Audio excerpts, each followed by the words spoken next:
be doing this every day throughout the day, right? It's those conversations you have with teachers. How did they do in your class? And then thinking, well, why did that happen in that class, good or bad, right? What are the things in the environment that made that happen?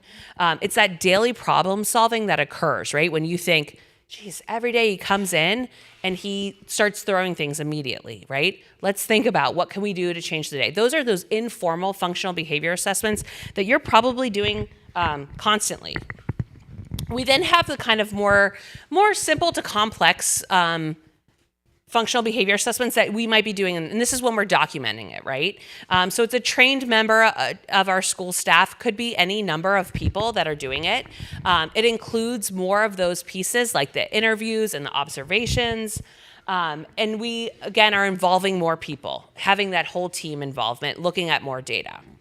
And then we have a functional analysis, which is much more complex, that would just be done by a behavior analysis, usually in a clinic setting. And this is when we really try to manipulate variables and see if we can make that challenging behavior happen. We don't really do that in a school setting, right? We're gonna live more in that informal, which you should be doing probably daily, to that simple to complex piece when we do for our more challenging cases. So take just 1 minute and turn and talk to the people around you. Think about how can we, when we think about FBAs, first I want you to kind of think about, are there kids that we should be doing them on if you're sitting with someone that works on your team that we haven't done, or are there situations when we need to think about those informal FBAs? And then I want you to start to think about, how do we explain this to parents that we work with, right? Because we are very comfortable with the language, but when we talk to parents that have no idea, or caregivers, how do we start to explain that process to them? So just take 2 minutes and talk to kind of the person close by you. Think about that.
Okay, any kind of takeaways from what you said?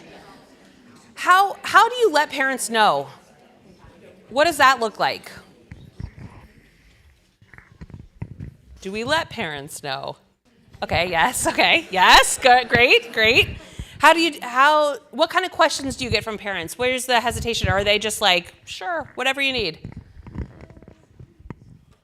I think most parents are open to that. Okay. Especially because if there's big behaviors happening in Yeah. school, they want whatever supports and services we can Absolutely. provide them, and to make it more of a formal plan. Yep. It helps them see exactly what we're doing on our side, and then it makes it easier for them to understand, like, oh, there's, the school's really trying to help the kiddo out. Right. And, it gives us more opportunities too to talk openly to parents about, Yeah. how things are going, because you have to meet, after, just Yeah. to review the progress. Absolutely. Thereof. Right? And you kind of hit upon a key point, which is going to be a theme throughout this. A behavior plan, so the FBA that then drives that behavior plan, a behavior plan is really for who? for the teachers, right? It does not tell us what the kid is going to do. We cannot make a kid do anything. A behavior plan is only for the teachers to change what we are doing, to change our environment. So it's ways to better support the student, right? And when you have to make sure parents understand that, right? I can look and tell you all the things I see happening, but I can't make Johnny do his math work, right? I cannot force him to do it. But what I can do is I can change the environment. I can change my approach to make it more likely that it's going to happen. And that's a hard pill for adults to swallow. That's a hard pill for us as educators. I'm not to talk poorly of our gen ed friends, but that's a really hard pill for a lot of gen ed teachers to swallow and wrap their brain around. What do you mean we can't make them? They're in school. They're supposed to do what we say, right? But we all know the reality, right? That's not truly what happens. So one of the resources, and I will share this, I'm going to give you a link in a minute here to a shared folder that you will have access to forever, or at least as long as I'm at the ESC. No, but just an example of how you're getting consent and what kind of conversations you're saying to parents. So this is again, I would not send this home without a conversation, but it's just an explanation to help people understand. And maybe you just take this and use this as talking points of when you're talking to a parent. So it breaks down some of the different pieces of it and why it's important, because you are going to get a much better, a much more useful FBA when you have that parent involvement and that parent support. Because how many times do we have students that may be engaging in inappropriate behavior and the parent says, "What? They have I'm shocked," right? They don't do this at all at home. I don't know what you're talking about. How many of us believe that? Right? It's not to say I will, I'll also with the disclaimer that school has different demands, right? We are asking different expectations. Sure, they don't do it at home because you're not asking them to sit in a chair. You're not asking them to do the work, right? But in all honesty, it's probably not too big of a surprise. Parents have probably faced some hurdles. So to get them on board is really your first step. So just, when we think about why are we doing an FBA, we're going to talk through these outcomes, but it's important that we're kind of all on the same page, right? The first thing we want to get from an FBA, and this sounds really simple, but I will tell you this is probably one of the biggest errors people make, and it's the first step, so it kind of trickles down, the impact of it. But a clear description of that problem behavior. We're going to find some immediate antecedents, which are things that happen before the behavior. We're going to talk about setting events, and we'll go into more detail of what those are. I like to think of those as like this dark cloud. And then we're going to talk about those consequences. It's really important that you understand anytime I use the word consequences, I am not talking about bad things, right?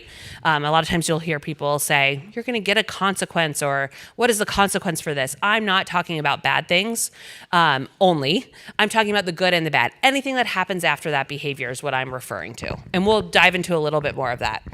And then we're going to talk about how you summarize. You need to have a summary statement. It should be simple. It should be one sentence about your FBA. And then we are going to talk about that observation and that data that you're going to collect for it. So that's really our goal when we do an FBA.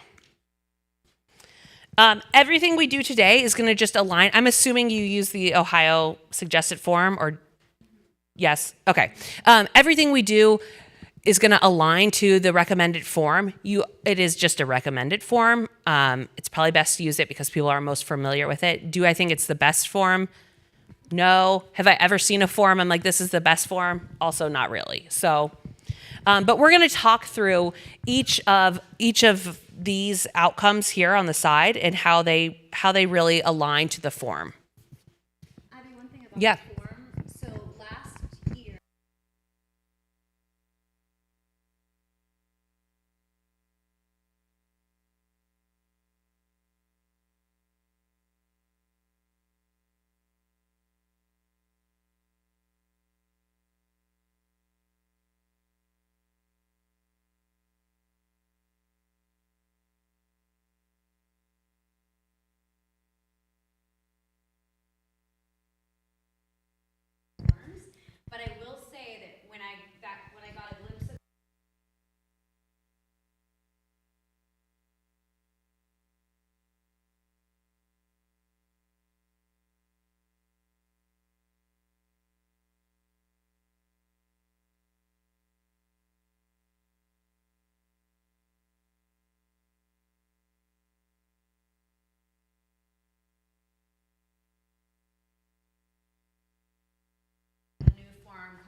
better. structured. Yep. I think in a way Yeah. that's actually better and probably easier and more effective for us.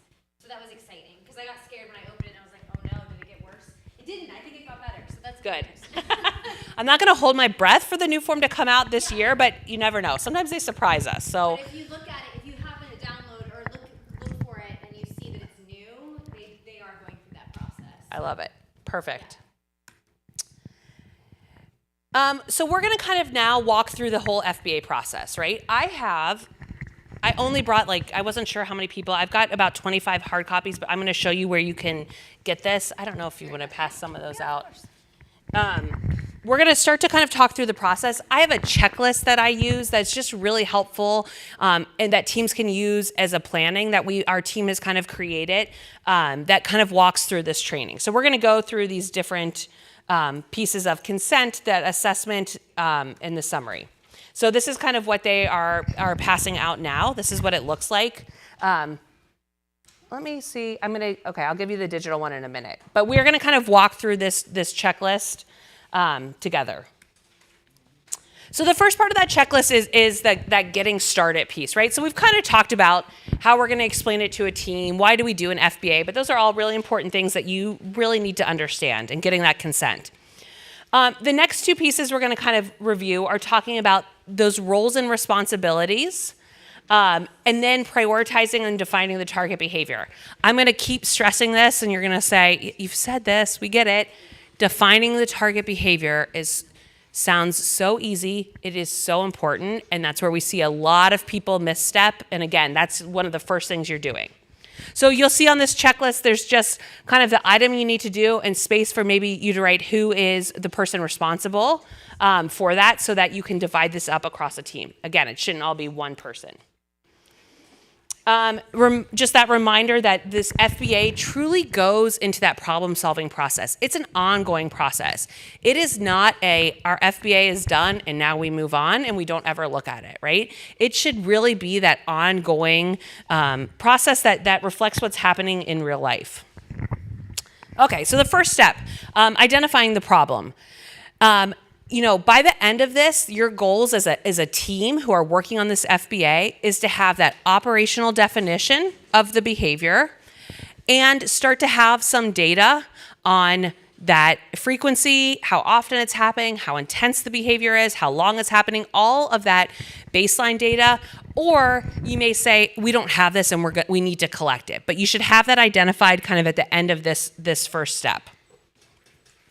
So when we talk about defining target behaviors, so what are some behaviors that you may see that you may write an FBA for? Someone throw out a behavior.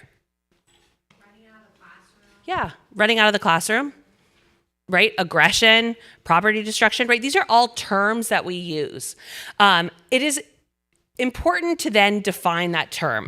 We do this because we want to make sure that we are all on the same page. Because what I can say, some behaviors are really crystal clear, like running out of the classroom. We think we know what that means, right? But are we also talking about when the student just leaves from their area, right? Are we talking about when they also leave the cafeteria? You start to get all of these questions when you really dig into what does that mean? So we do this to help us get that contextual view of the behaviors that the student's engaging in. In our definition, we also want to make sure we're addressing how long the behavior occurs and how often it occurs. The biggest reason we're doing this is to help maintain consistency for how we respond to that behavior. Because if I say we're going to do an FBA on inappropriate language, right? And when the student engages in inappropriate language, I want you to, let's say, turn your back from them for 5 seconds. So you're ignoring them, right? Well, I'm thinking, when I hear that word inappropriate language, my experience, I have worked in a residential home. I've worked in day treatment facilities, some intense things. I have a husband that maybe uses some colorful language at home.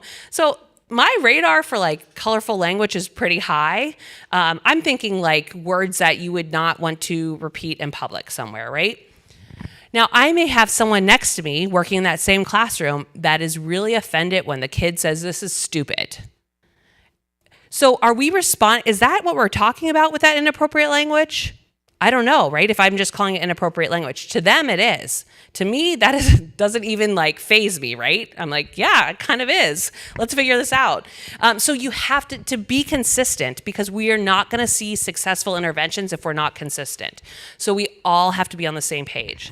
One of the hardest parts about special ed is the adults, right? It's not the kids. We are working with so many adults, so we need to make sure everyone is on the same page.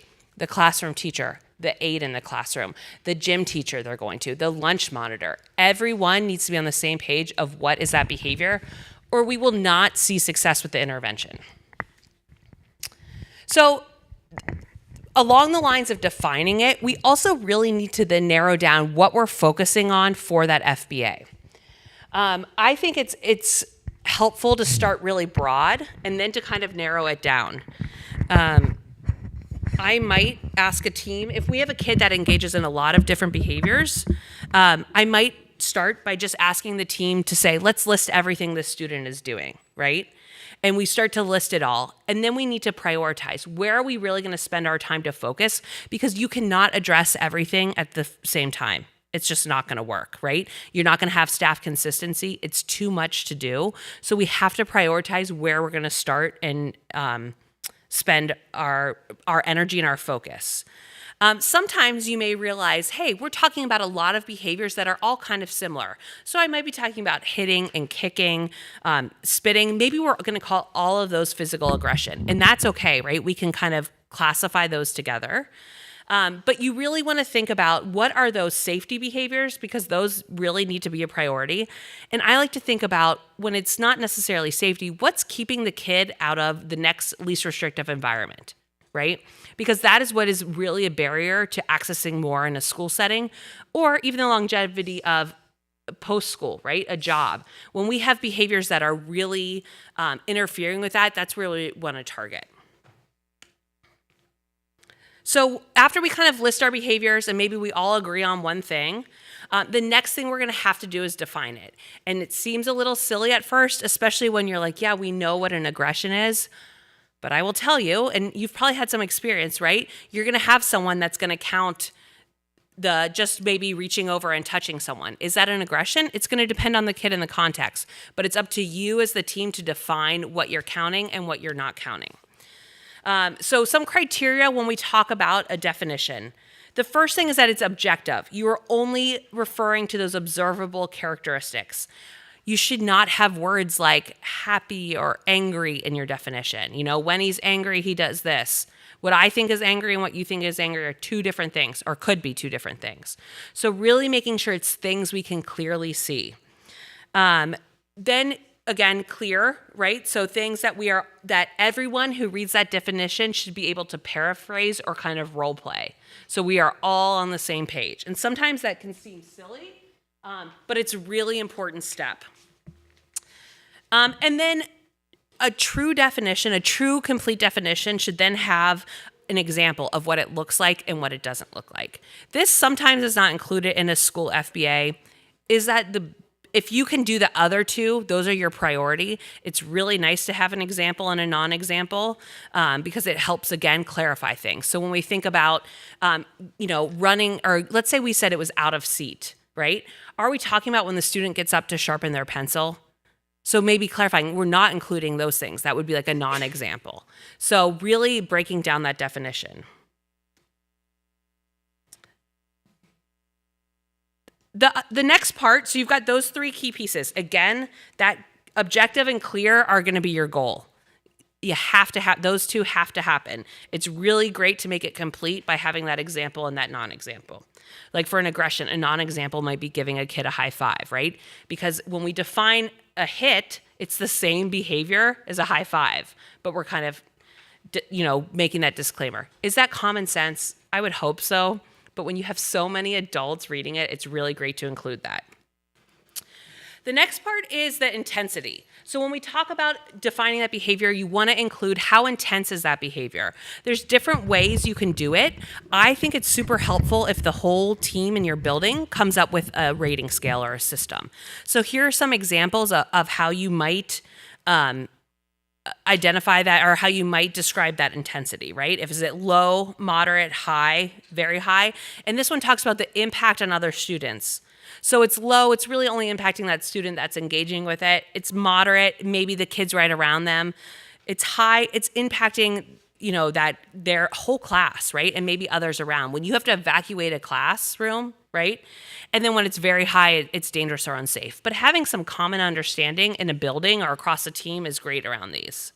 So different kind of levels. You can define it any way you want, but I think it's helpful to kind of think about how to make that consistent.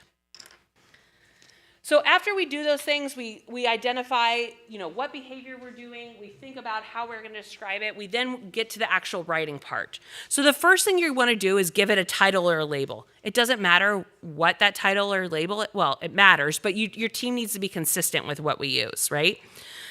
So some examples of what those different titles or labels could look like. We're then going to describe it, being very specific. Again, only what you can observe and measure. And then those examples and non-examples.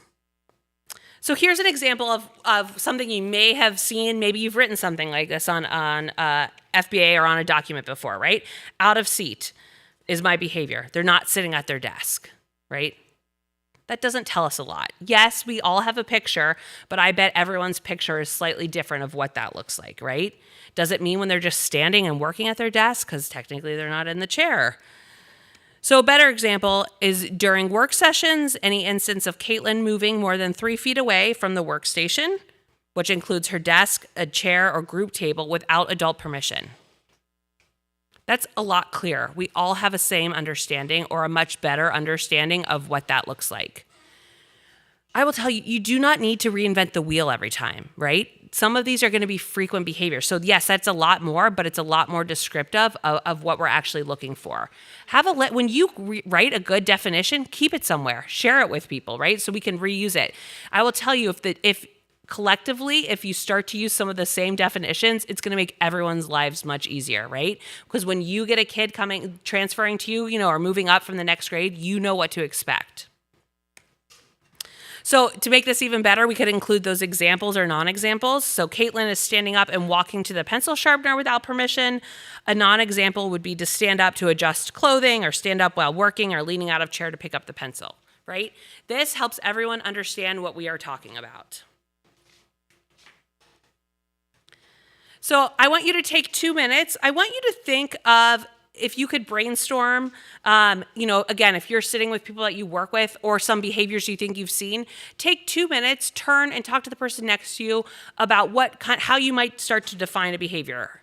And then we'll kind of share out if people need feedback or help. So take 2 minutes and talk to someone about what that definition would look like.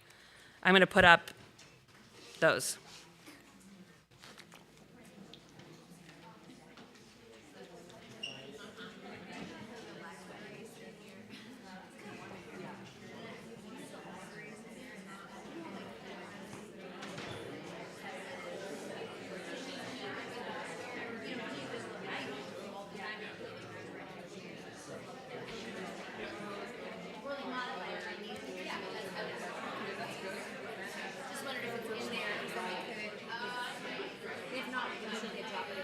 Mm-hmm.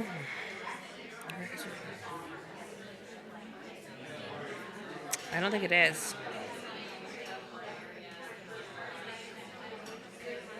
No, but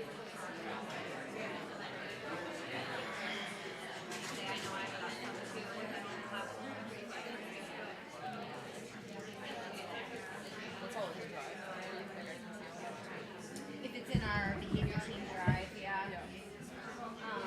There we go.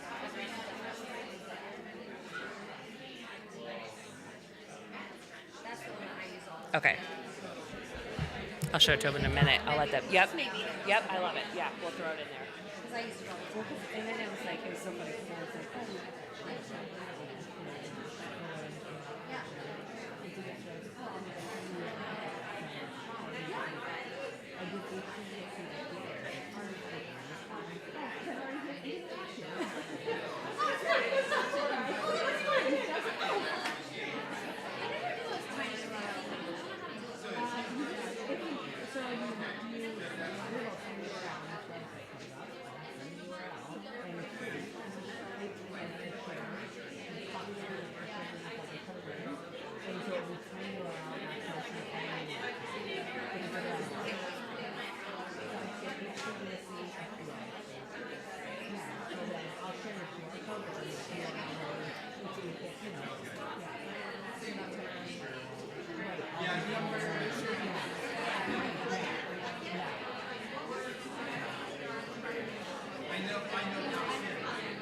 If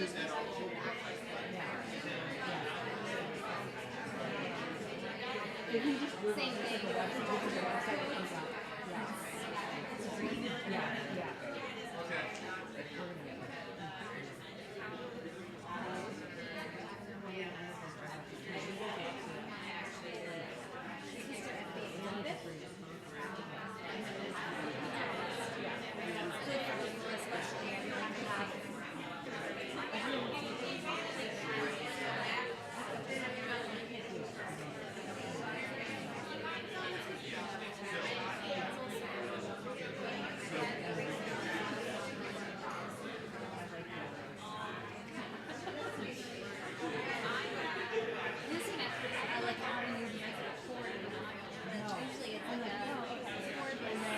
I don't know why. I just put the batteries in this. I don't know why.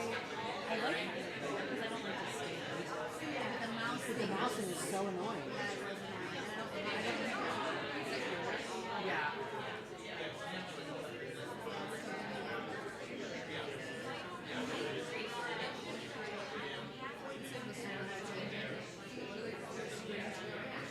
Which ones? Oh, yeah. I think this.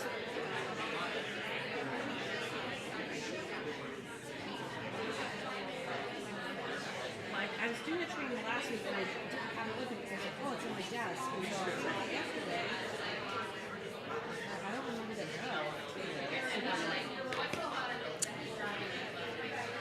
no. Okay, let's come back together. Anyone have one they feel really good about or one that they are really have no idea what to say? Anyone want to be brave and share one? I will share this resource with you, if I can just find where I put it.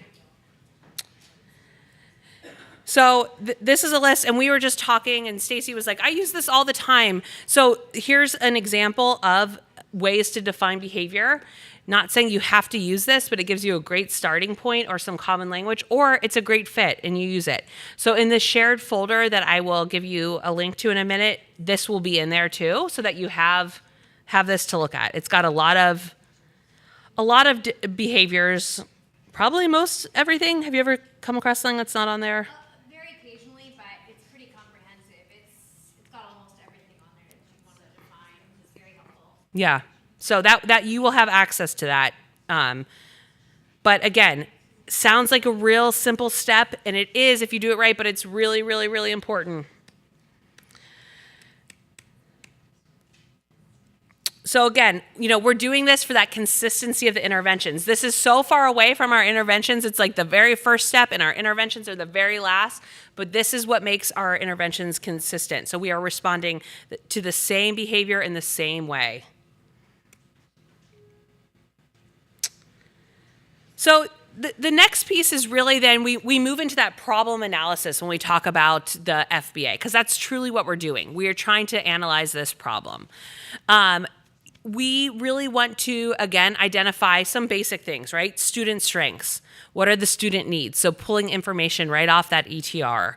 Where are their barriers? And who does the behavior occur around, right? What time of day does that behavior occur? What are those setting events, those antecedents and consequences, and what are those environmental factors? And we're going to take all of that information and then come up with our hypothesis. It's, again, we have that checklist that kind of goes through it. It's important that we are not just relying on one data source or one way to collect that information, and that it doesn't have to fall all to one person, right? Even if you have someone taking the lead, they don't need to be the one collecting every bit of information. So I've got a tiny URL, and I will email this to Amanda, and you can share it out too, I think would be helpful. But it's a tiny URL, which is just HCESC FBA. Hopefully that's kind of easy to remember. Or you can scan the QR code.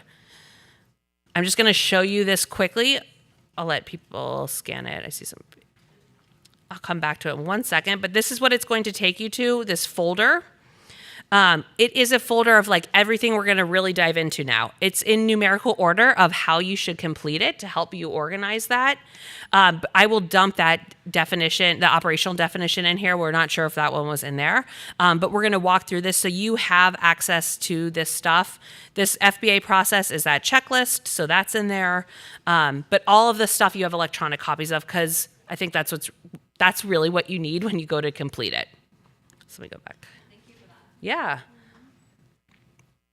So hopefully that I was trying to think of what like would be maybe easy to remember, but that HCESC FBA is your tiny URL. If you're ever like, maybe you can just bookmark it. I'm just gonna let people scan the code that are trying.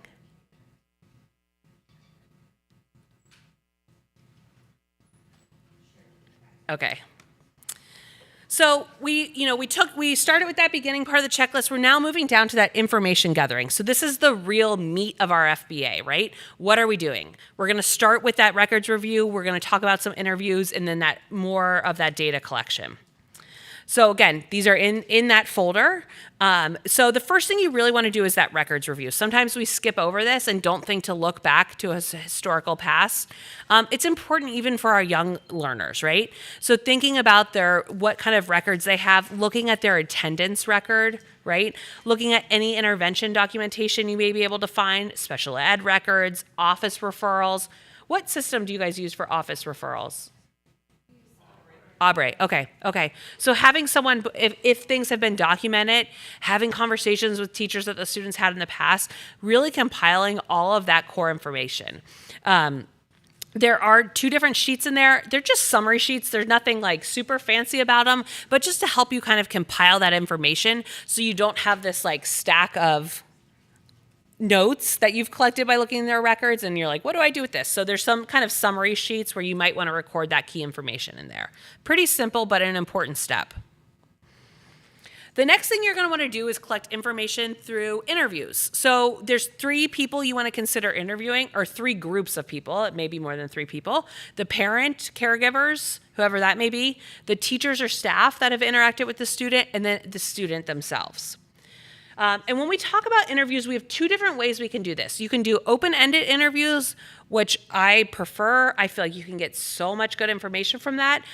Or you can do structured interviews. A lot of times we're going to do a combination of both. And I may give different types to different people. You also want to think about who should conduct the interview. It's great that you maybe identified a point person, but if that person doesn't have a great relationship with the student or a great relationship with the parent or that teacher, probably not the person to conduct that interview. So in that folder, you will also find these are called open-ended functional assessment interviews. So there's a couple different ones in there. Because they're open-ended, you're not scoring it necessarily. You don't have to ask every single question. So you may look through it and find that some of it's not appropriate for your situation. You may look through and say, oh, here are the questions. I've taken a couple before and made my own, like, here are the things that I find most helpful to me. A question I'm pretty much always going to ask is and this is to teachers, to parents, to staff that work with the student, if I offered you $1 million to make the problem occur, could you? What would you do? Right? That tells me a lot about that function, about why that behavior is occurring. I asked the same question, if I offered you $1 million to make it not occur, could that happen for a day? And what would you do to make that happen? You probably know a lot. There are times we have no idea why behaviors are occurring, but a large part of the time you would be able to have some information from these questions. So that's definitely something I include in my open-ended interviews. You don't have to, but it's on there just for your notes. And like I said, these samples of questions are in that folder. That's one of my favorite questions. Yeah. It's just really effective at getting to the point. Yeah. Most of the time, if you say that, someone will be like, "Oh, well, I did that." Yeah. You know what I mean? Like they know right away. Or, "Oh, well, I just wouldn't bother them for the day. I wouldn't give them any work to do." Right? So it's just very quick. It gets to the point really quickly. Those questions. Absolutely. Because sometimes we spend a lot of time trying to think of different questions where that's just kind of direct. You've got some options in there these are the more structured interview. These have actually a little bit of both, but it's called the FACS, the Functional Assessment Checklist for Teachers and Staff. It helps you identify that problem behavior and it looks in the context of a schedule. So it really goes through the student's schedule. When is the behavior most likely to occur or least likely to occur? It helps you identify those functions and start to put those pieces together. Again, just another piece of data collection tool to give you a little bit more structured data. There's also a student version that is available. These are free online. They should be in the folder too. Some student interviews. So this is going to look really different, and it's going to be different if you interview the student depending on their verbal skills, of course, how you're going to interview them, and their cognitive and reasoning skills, right? Sometimes we just forget. I was in a district last week doing a training, and they were asking a question about a kid who was eloping, and it was a kid that's like on grade level, if not gifted. And I said, has anyone ever asked him why? And everyone was like, oh, he has that ability to talk to us. Like, we've never just, like, why are you doing this? I'm not saying that's always going to be the answer to your question, but it's a great place to start. But here are some student assessment functional interviews. There's different sections, so just, it kind of surveys the kid. These are great for older kids, obviously a reader, or you could complete it by asking them the question. Some other tools that are in there that you are going to might help you identify some of those student strengths or preferences, but also this is really going to aid you when we get to the behavior planning piece, is that you do some kind of preference assessment. Sometimes we skip this piece and we think, well, we just know what the student likes, but truly doing a more formal preference assessment is going to give you a lot of those like key pieces to take away. So there are some examples in there of some with words, some with pictures. Again, this is something you could read to a student, but it's going to help you identify and move forward in your behavior planning. So when we do that problem analysis, we really have to look at why do those behaviors occur. That's the whole point of an FBA. We're trying to get to that why piece. We know that every behavior serves a function. There's a reason every behavior occurs. That's true for our behavior. That's true for our students' behavior. We also know there's a couple things we know through a lot of research about why challenging behavior happens. If challenging behavior continues to happen over time, we are doing something, or the environment is doing something to reinforce that behavior. Whether you like it or not, that's why it's still happening. That's why when we talk about a behavior plan, we're truly talking about how we change our behavior, not how we change the student's behavior. The other tricky thing is that challenging behavior sometimes gets the desired outcome, like what the student wants, more reliably and faster than the appropriate behavior. So I'll give you a real clear example. When you are in a setting like this, or when you are in a gen ed setting and there's 20 kids, and you want to ask a question or answer a question, what do you do? Raise your hand, right? You raise your hand. And that's what we expect. That's the appropriate behavior. If someone had a question now, they would raise their hand. Do you get called on? When you raise your hand, do you get called on every time? Not in a setting, right? If you're trying to answer a question, you might not get called on. There's some kids that don't get called on ever, right? Do you get called on immediately? Not always, right? A lot of times the teacher's like, hold that thought for a second, let me finish this, which is appropriate. I'm not saying to change that. What do you do if you yell out, though? What happens when a kid yells out? They may be in trouble, right? And you get that immediate response. Even if I say, I need you to save that to the end, or remember to raise your hand, I've given them that attention immediately, right? And it's probably pretty reliable. Same if one of you yelled out a question, I would probably stop and answer it, or say, well, let's talk about that when we get to here. I would give you that attention immediately. So kids learn. Now, do I think they're sitting there and saying, oh, I need attention, I'm going to scream out now? No, but it is reinforced from experience, right, and doing it. So I can raise my hand and hope I get called on. I have to wait for a while, or I can yell out. I'm going to get that attention fast and right away. So it's hard because challenging behavior gets them a lot of times what they want, and faster and more reliably from us as adults. So we always need to look at what is the student trying to communicate through their behavior. So to do this, we really have to look at the ABCs of behavior. How many people are familiar with ABCs of behavior? Okay, a few people. Okay. So this is key to everything you do. This is what you want to do on a daily basis when you're doing those informal FBAs to the really formal FBAs. The three pieces we're going to look at are that antecedent, so what's happening before the behavior. And when I talk about that, I'm talking about the classroom, the environment, the students there, the teacher there, all of those pieces. We're going to look at the behavior, what that target behavior is, that thing that we are hoping to try to change. And then we're going to look at what happens right after the behavior. What is that consequence? So when we think about it, it's really helpful to think about it in a chain. We're going to do I'm going to give you a tool that I use all the time to visually represent challenging behavior, or really any behavior you could do this for, but it's going to start with these three basic things. We've got the antecedent, the behavior, and the consequence. It's really important. A lot of times when we might do this as a team, we're going to start with the behavior, even though that's in the middle, because that's the thing we know, right? We've already defined it. So I can go ahead and write that on my square, right? Because I know what that challenging behavior is. The next piece is then figuring out what are the A's and the C's, what are the antecedents and the consequences. So there's lots of different data sheets, and you've potentially, if you've participated in an FBA, you've probably had to collect some ABC data. We talk a lot about ABC data. So here's an example of what really kind of basic, but it's got some extra pieces, what a chart might look like for antecedent behavior and consequence data. The question, though, is does this give us the most valuable information, right? Does this really tell us what we want? It may, but it may also be very overwhelming. If you look at this filled out example, this is a lot of words. Not only is it a lot of things to read, it's also taken whoever wrote it a lot of time to do.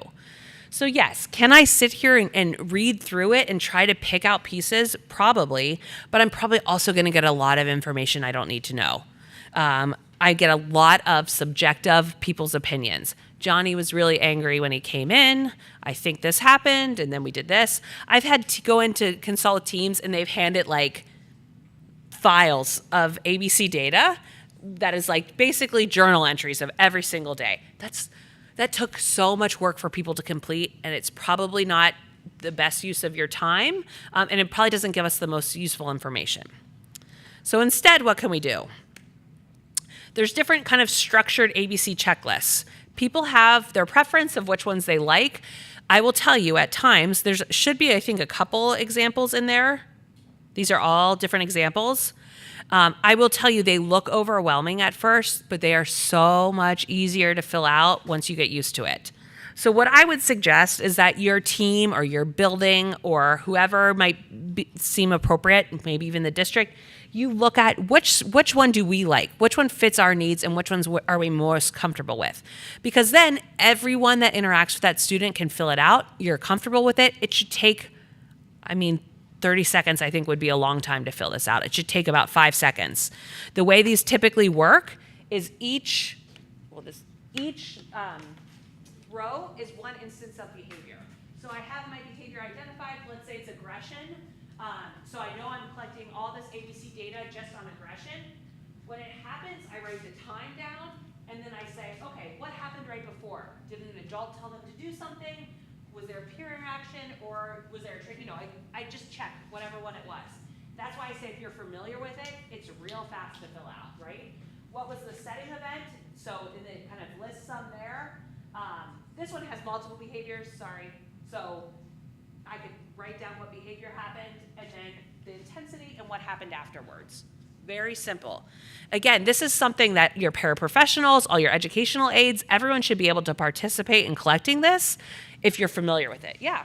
I like to use that. Yep. It has a bunch of different behaviors on it. Yep. I think that helps also define the behavior. Yeah, Because absolutely. you can define those patterns. Yes. So I Yeah. like to do that before, Mhm. and then I like to then change the behaviors Yeah.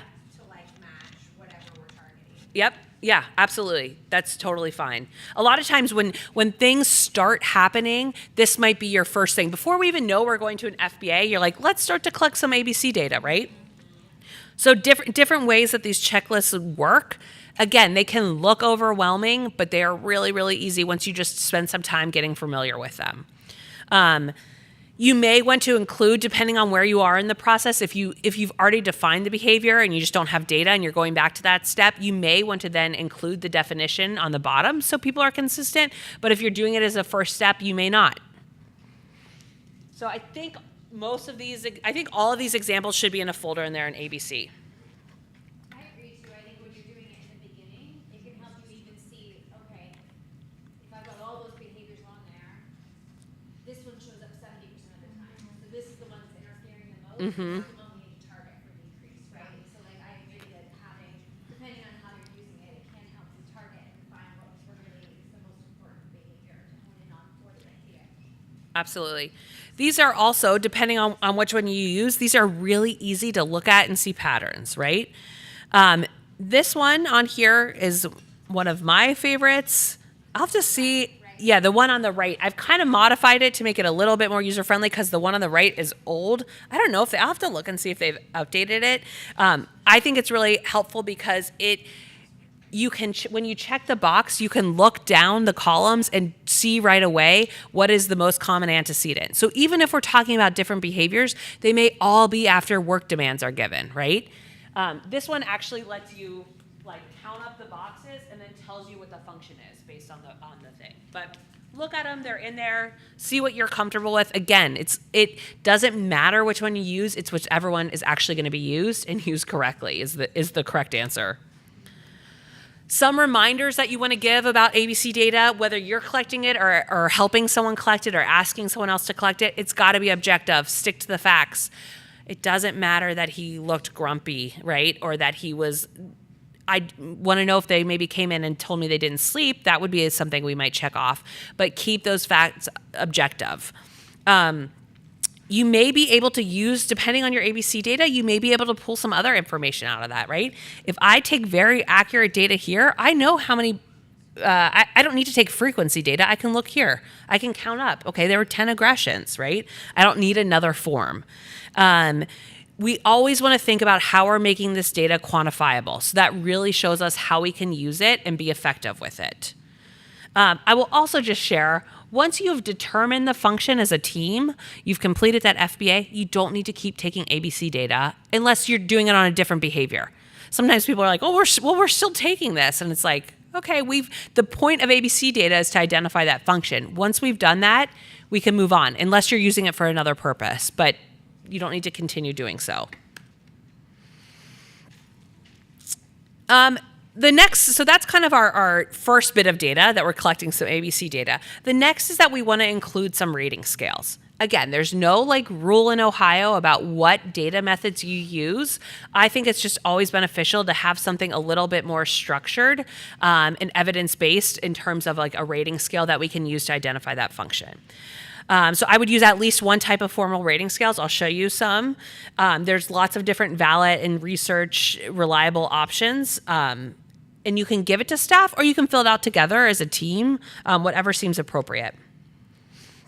So some of them are the FAST, the Functional Analysis Screening Tool. This is some general information. It has 27 yes or no questions. It should be given to multiple people. This isn't like a one-person fill-out thing. And you could use it as, I think it's nice to use as a screener prior to observations. So if you are trying to set up times to go and observe, this would then help you maybe identify some times that would be good to observe. So a great choice. There's also the motivational assessment scale. This has 16 items that people rate on a scale from 0 to 2. I do think there's a second edition. Is that right? Okay. I don't know if it has more items or not, but this is super easy to fill out and score. So you just give it to someone, they can return it to you, and again, it helps identify the function. There's also the questions about behavioral function scale. This has like a never to often scale. People rate 25 questions. Again, super easy to score quickly. Just to have some concrete information to probably back up what your other data is saying, like something a little bit more formal. So these are all great options. They're all in that folder, so you have access to them. Take 2 minutes and just I want you to turn and talk to your group again. Have you used any of these tools before? Anything that sounds exciting that you're like, hey, we should maybe try this? Or things that you maybe want to share out, a great tool that you have that we haven't included. So take 2 minutes and just talk to your people.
Yeah, they're still available. I thought it was going to be one.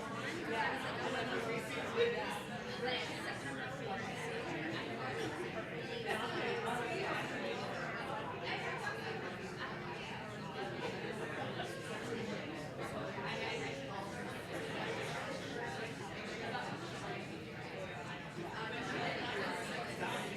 It was funny what I read.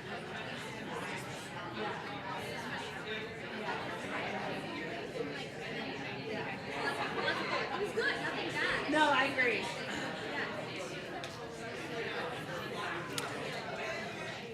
Okay, any tools, anything someone uses that we didn't talk about that you want to ask if it's good or want to share it out with everyone? Anything you think, okay, we're definitely going to use? None of it? Any of it? Some of it? All of it? So for yours, was that like a checkbox, like a checklist? Yep.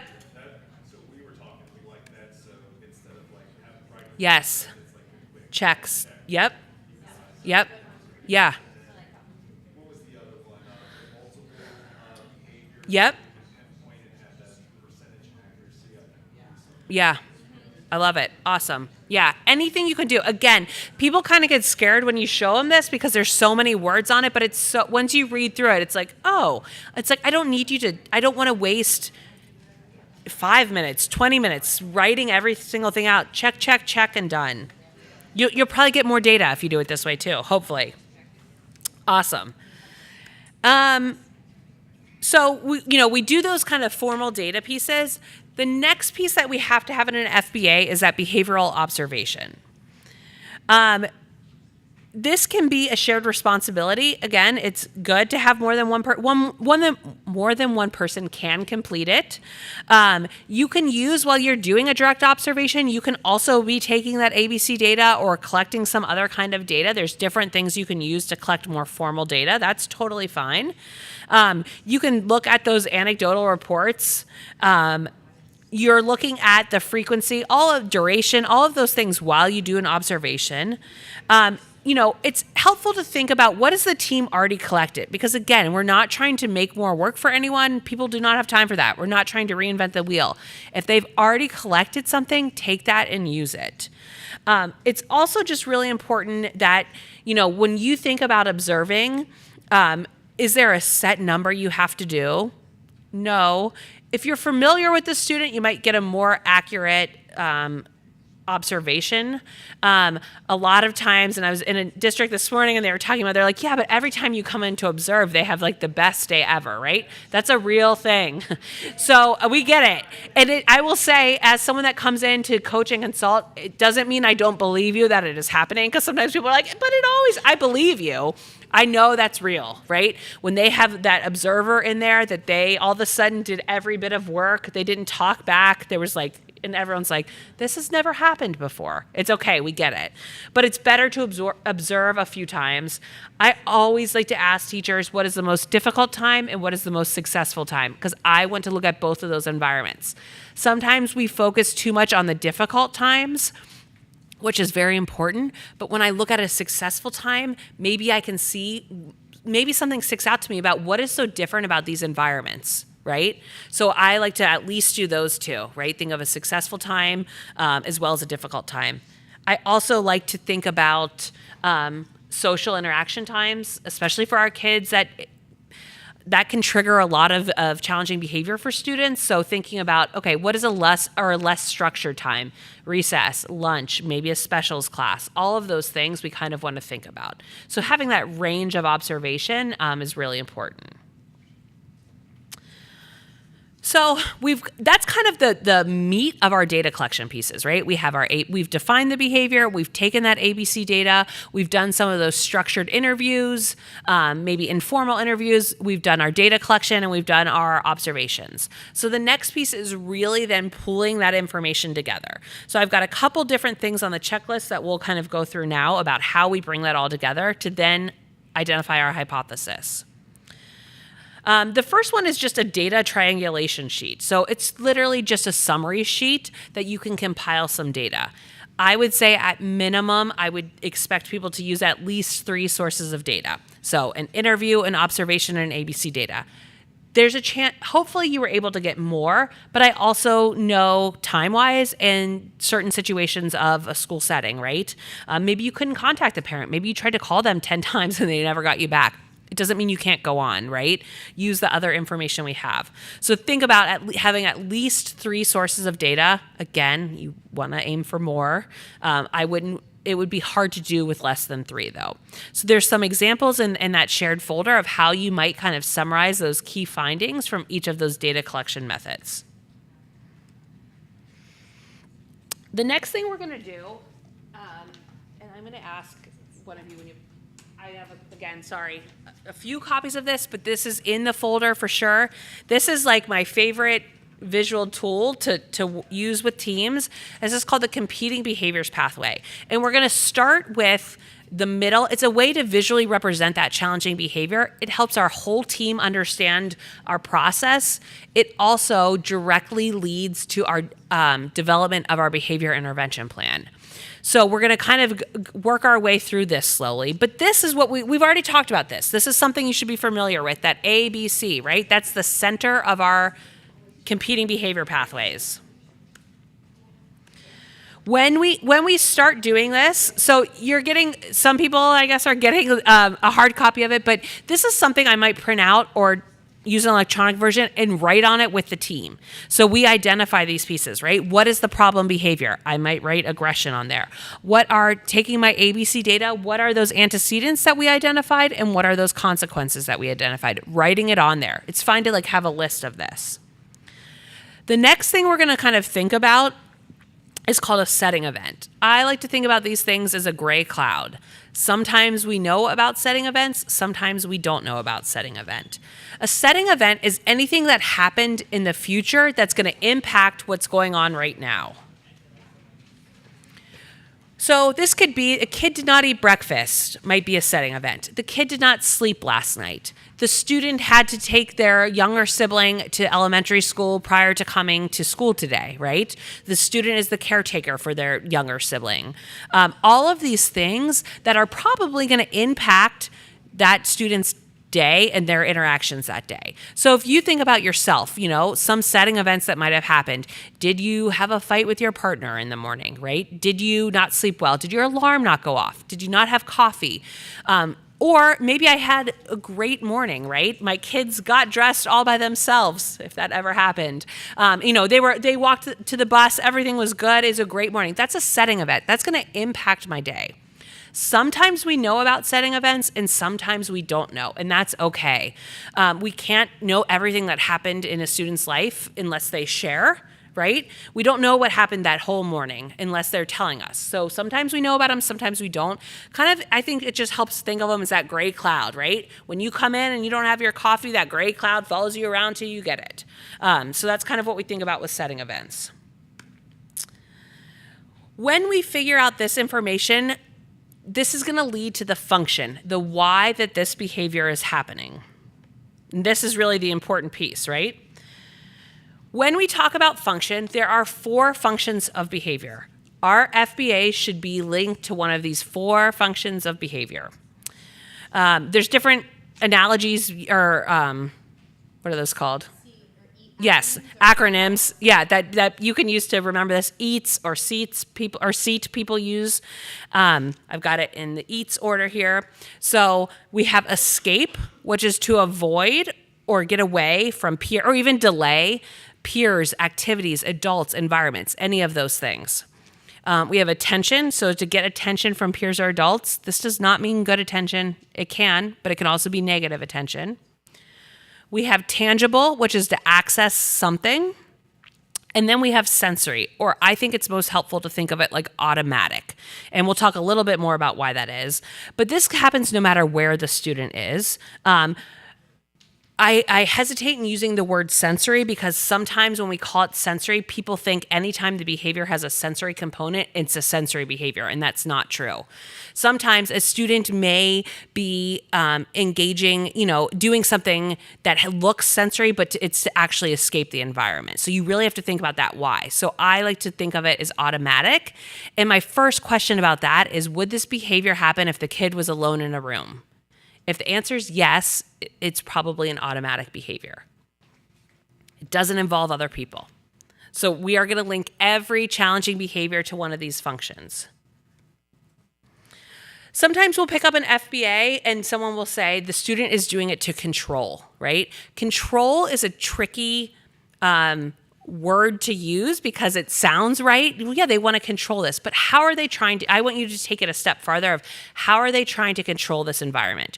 Are they trying to control the work that is presented to them? Are they trying to control the attention the teacher's giving or not giving them, right? So kind of asking yourself that next question might help you dive a little deeper, because control is a little bit of a lofty term that doesn't really help us narrow things down.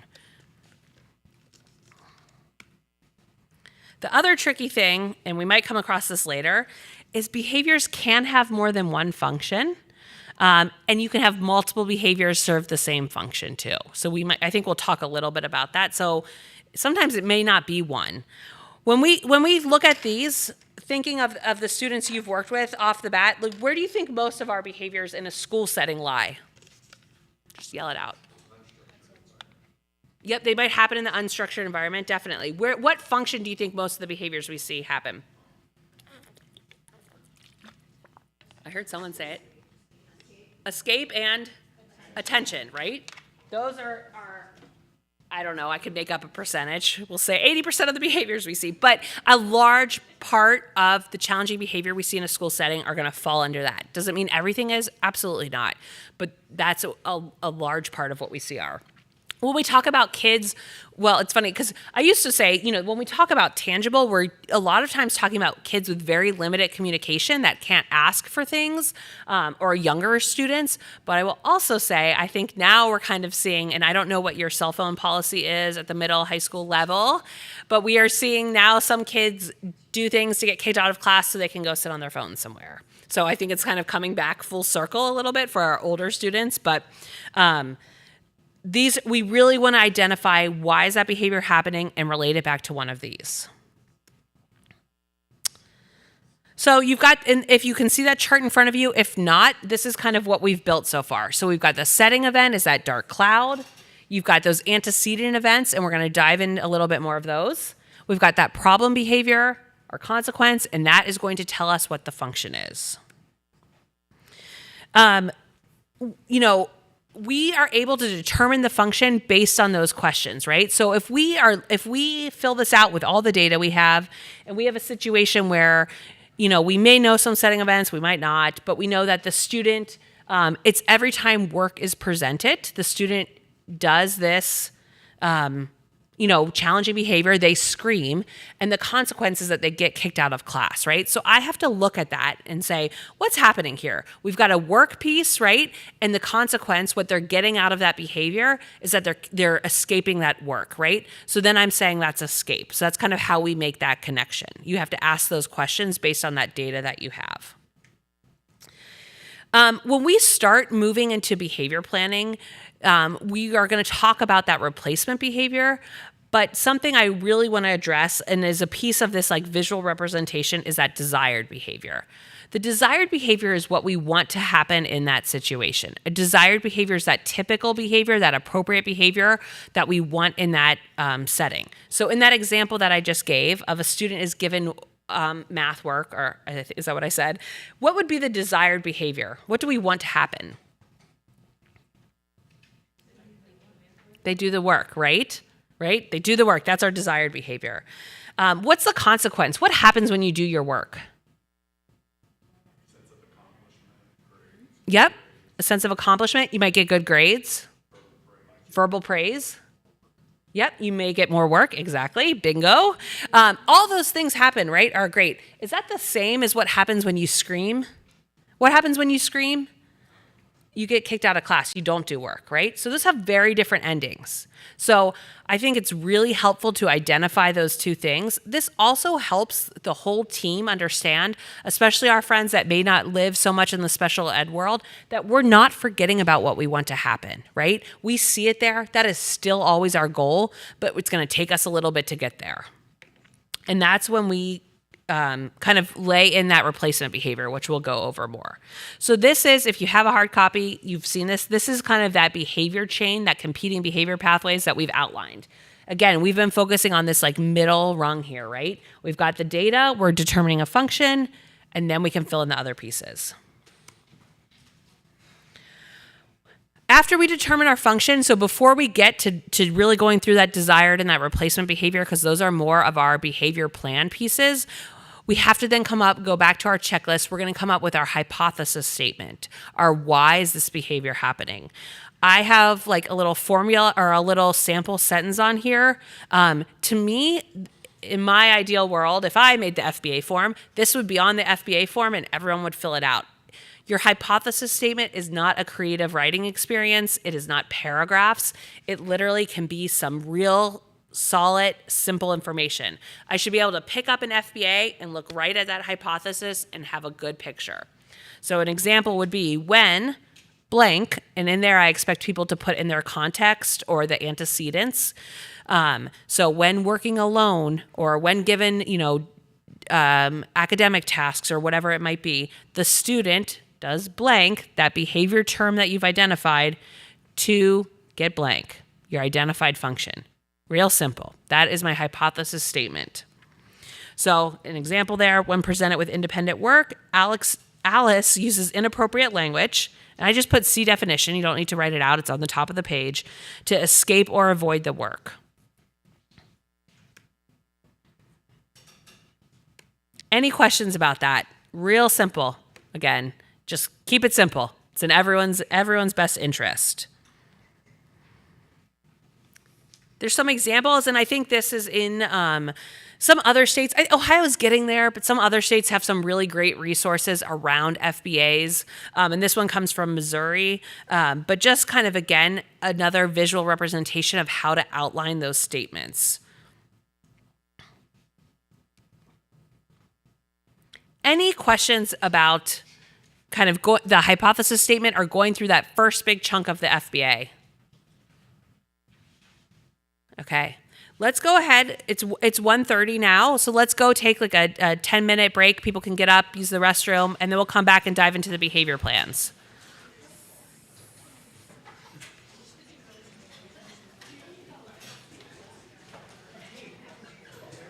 Oh.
Okay, we're going to go ahead and kind of move on if people want to find their seats again. Sorry. I know it's hard coming back and being expected to like sit and listen all day. So I was just saying to Mackenzie, the 12 to 3 is always my favorite block of getting to do PD after everyone's back from lunch, especially when it's so hot out. And you're, right? I'm just not looking, okay? I won't take it personally. It's fine. Right? I know getting back into the waking up early and then having to come and like sit all day that's hard. I get it. Okay, so we kind of talked about all the key pieces. The next step is really just putting it together and filling out that form. There's one resource in that shared drive that's this green thing. It's like a little PDF book. It's behavior basics and FBAs and BIPs, and it walks you through the process if there's things you forget. But what I like so much about that diagram that I shared to you is it directly aligns to the form. So if you fill that out, you can literally take that information and input it on the correct place on the form. That behavior of concern, again, this is all in that drive, so you have these examples and you can read through them. But that behavior of concern is your problem behavior. What event triggers the behavior? And you've got the setting where behavior is most likely to occur. This is really pulling from two of those pieces, right? We could talk about the setting events a little, and we can talk about those antecedents. Then we have the consequence box, right? You fill that out on your form. You can directly relate to fill it in on the FBA form from your competing behavior pathways. Then our function, that Y, again, you're keeping it real simple with that summary statement. No reason to be creative here. So if you fill out that chart, you should be able just to really pop everything right into the form. We then have that FBA meeting, which is when we're going to share the information, again, making sure we're including the parent and caregiver. And so when we do that, just a reminder to use that user-friendly terms, right? Talk about what we mean. We don't want to use big, like, behavioral terms. And this is just such a critical time and an important time to continue to build that relationship with the family. You really want to express, right, that we are here to see what we can do to better support the kids. And then we're going to work together to develop that plan to support the student, which is really what people like the most. That putting it all into plan for that, developing that BIP. So when we talk about a behavior intervention plan, what are we talking about? We are talking about agreed upon strategies for the adult behavior. Again, we are changing our behavior. We are not asking the kid to change. A behavior plan truly tells the adults what to do, how to interact with the student, how to prompt the student, how to reinforce the student, and ultimately how to respond to both positive behavior and if that challenging behavior occurs.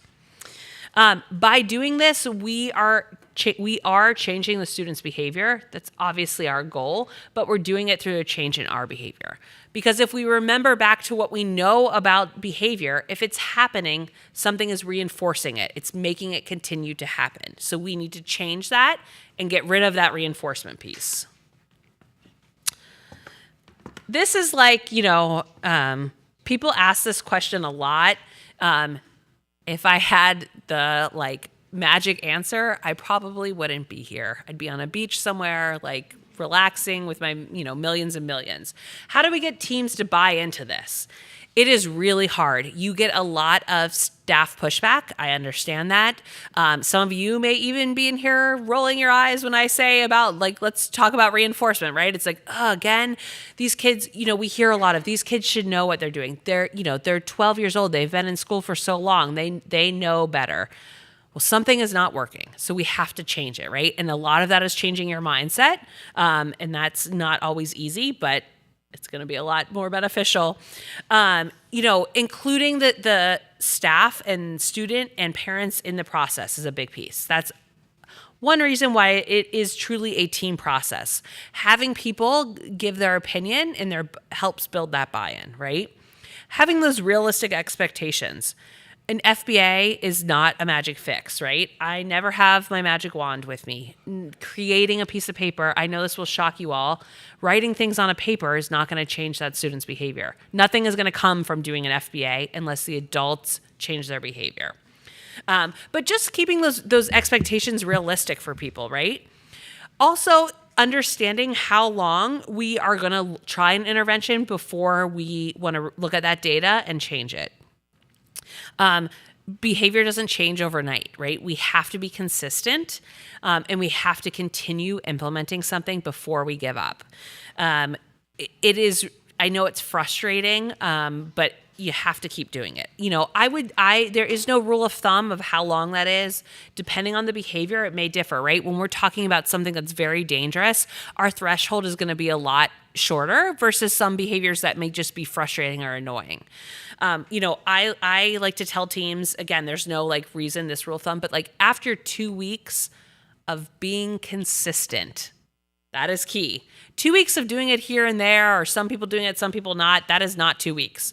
So 2 weeks of being consistent, I would hope that we start to see some change. It doesn't mean it's going to be better and fixed. I'm saying I would want to see some change. If not, I might then want to go back and look at some things, and we'll talk about what you can look at. It's also really important that everyone understands what an extinction burst is, that things get better before they get worse pretty frequently, right? Think about a student that has been, quote unquote, getting what they want. So maybe they've been getting attention by yelling out every time. And we've decided as a team we are going to ignore that, right?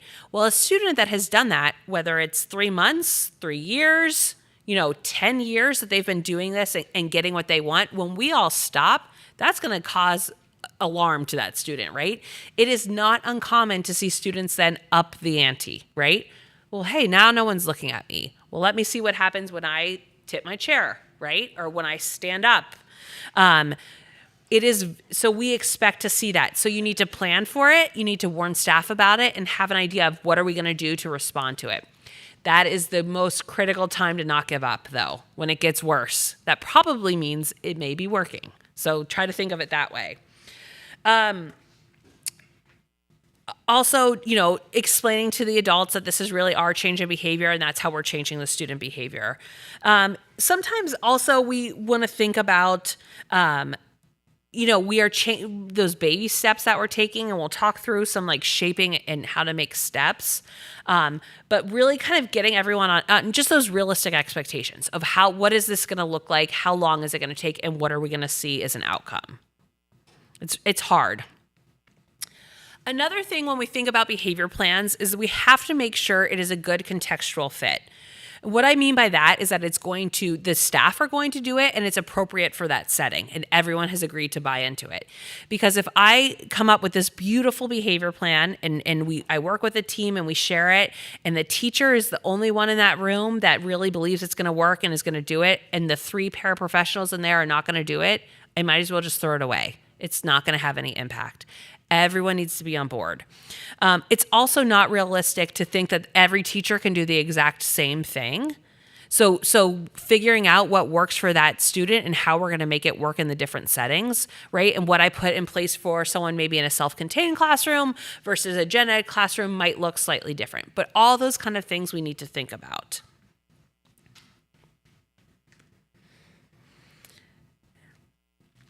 There's also a little guide. It's in the folder again of taking your basic FBA and turning it into a BIP. It's some questions that you might want to ask as a team. So these are great to maybe print out and have at your planning meetings, at your FBA meetings, or at your BIP planning meetings, even if you're just having those informal conversations about asking the team, to make sure we're kind of all on some same page. Just some questions. You don't have to use them, but it helps for conversation. So we've summarized that FBA information, right? We then need to look at those core features of our behavior intervention plan. That's the first thing we're going to do before we then come up with all our options, select the options that have that fit, and then come up with our specific details. So again, when you use that visual representation, and these forms are both on in the drive. But the nice thing about that is that this form directly relates to intervention. So you filled out this top part, right? I don't know why antecedent is upside down, but you fill out the setting, the antecedent, the problem behavior, the consequence, right? The next thing you want to do is start brainstorming interventions or things you can do to impact those things. So I look at my setting events, what are things I can do? And you can just list them right down there. So it just helps you make sure you address each piece. What are things I can do to address a setting event? Sometimes we can address things for setting events and sometimes we cannot. I can't necessarily change that, this student sees their parents fighting every morning, but what can I do? Is there something I could do to minimize that impact? Can I do a check-in with that student every morning? Or when I know they're at dad's and they don't sleep, can we have a slow start kind of morning? Are there things we can do? Sometimes the answer is no, and sometimes we don't know those setting events, and that's okay. But identifying what are some strategies that are going to hit each piece. This really helps you think about all the different components of that challenging behavior. There's also in that folder a script to help maybe describe this to parents. If you're struggling with words or how to present this, there's a little script of how you might share this pathway, this competing behavior pathway with other people. So that's in there for your use. When we think about behavior support, we really want to think about how we can prevent the problem situations from occurring, right? So that goes back to what is that, that $1 million question. If I gave you $1 million, could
it, and then what kind of data are we collecting?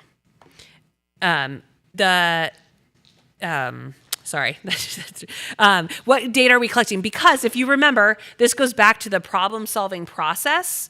It's ongoing, and so we do want to have some data to evaluate, is this effective? Because as much as you will feel the impact, we're not always the best reporters when we go, hey, is this working? And you're like, no, but you can't kind of quantify it. So being able to quantify something is going to be really important as we evaluate, is this effective? What needs to be changed? So I want you to take 2 minutes, turn and talk, and just think about who's the person currently that's responsible for developing a behavior intervention plan. So we talked about you have, someone that takes point on the FBA. Hopefully now you will involve a whole team in creating your FBA. But then what happens to it? So take 2 minutes, talk, and then we'll just I'll have you share out.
Okay, so who creates the BIPs currently?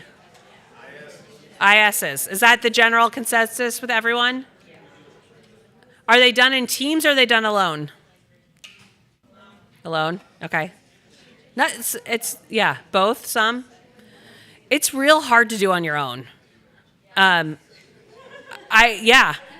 Yes, it is. I would think about now, yes, are there pieces you can do on your own? Absolutely. But really brainstorming the plan itself, that's hard. It's really hard to do alone. I would suggest try, and I know time is like, yeah, we all have time to sit around and talk about it, sure.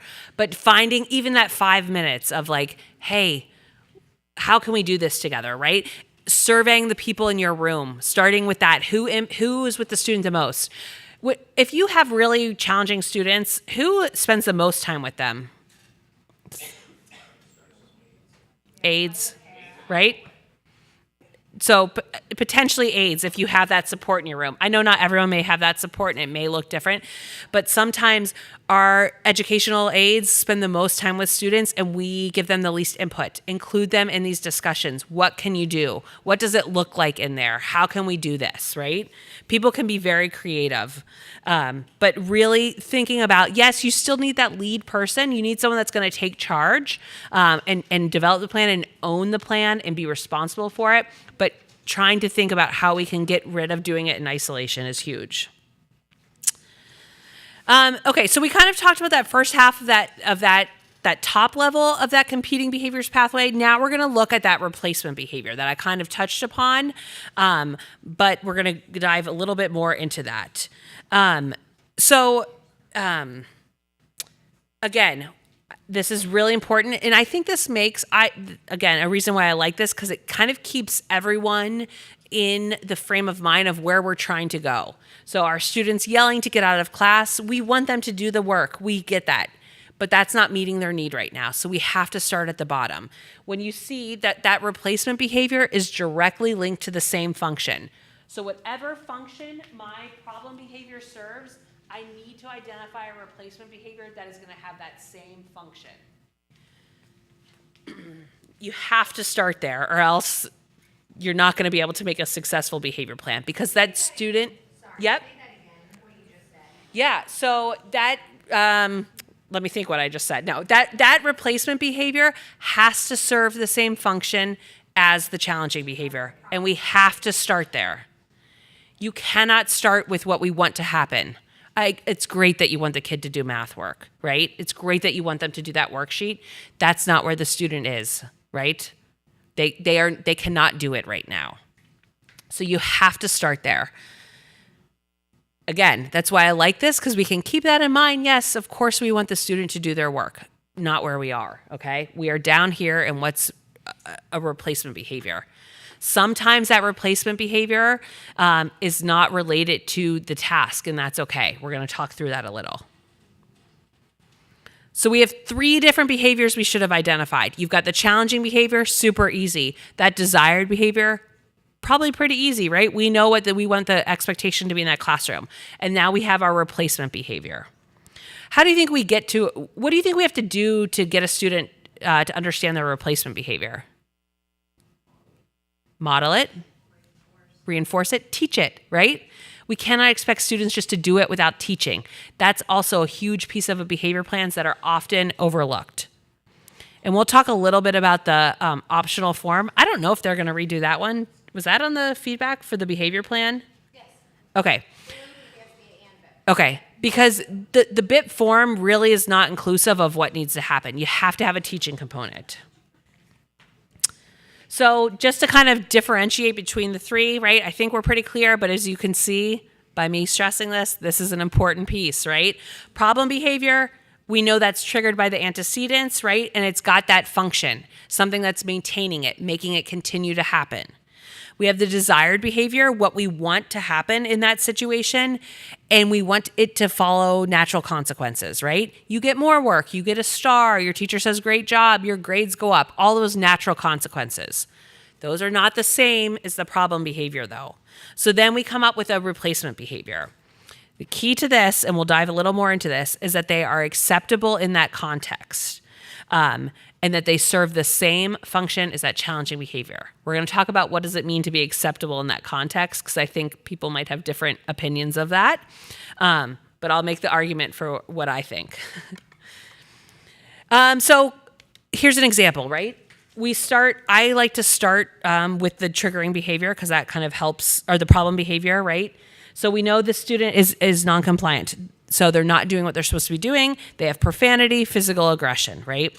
So we look back. So maybe we've kind of noticed that this is when they don't have interaction with their peers for a lack of peer contact in the last 30 minutes. You know, when they're in these like large group settings, they're not getting a lot of attention. We think that might play into it. Antecedents, right? They're given a difficult math assignment, so they don't do it. They swear at the teacher. They get to avoid the task and are removed from class, right? What we want them to do is do the work without complaint. We want people to sit and do their work. And again, you've kind of mentioned all of these things that come, right? They might get more points. They might get grades.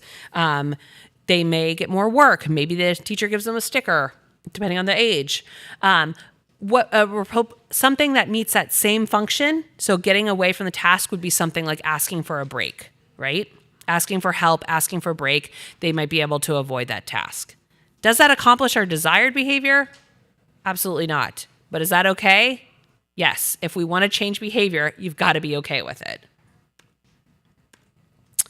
So selecting replacement behavior, there's some steps we have to do. Same function. That is the biggest and most important piece. If it doesn't serve the same function, kind of wasting your time, right? If I need to, get a drink of water and someone gives me saltine crackers, not helpful. So thinking about when you do have complex behaviors that serve more than one function, it's best to kind of think about that primary function, because sometimes when kids get kicked out of class, I don't know how it works. Where do they typically go? Office. Maybe sometimes people have hall, but the office is usually what happens. What happens in a school office? I hear laughing. What happens there? That is like the epicenter. If you sit in a school office, you know every single thing. You know who's getting picked up late. You know whose parent called and complained about something. You know who's in trouble in the principal's office. That's like the epicenter. How many people are going to walk through that office? Johnny, why are you here? What happened? Ugh, I'm so mad you're here again. What are you doing up here? You just, constant attention, everything. So it's sometimes when you think about that kind of chain of behavior, you're like, is it attention or is it escape? I kind of think about, well, what's the first thing that happened? We might want to start there. They're escaping the thing. Attention might be something else that impacts it, but we can kind of back it up and think about the first thing. And that's okay. Sometimes it's trial and error and we have to kind of see what we're going with. The next thing that we do is that it's socially appropriate within the context. This is where we have to have a little bit of wiggle room, okay?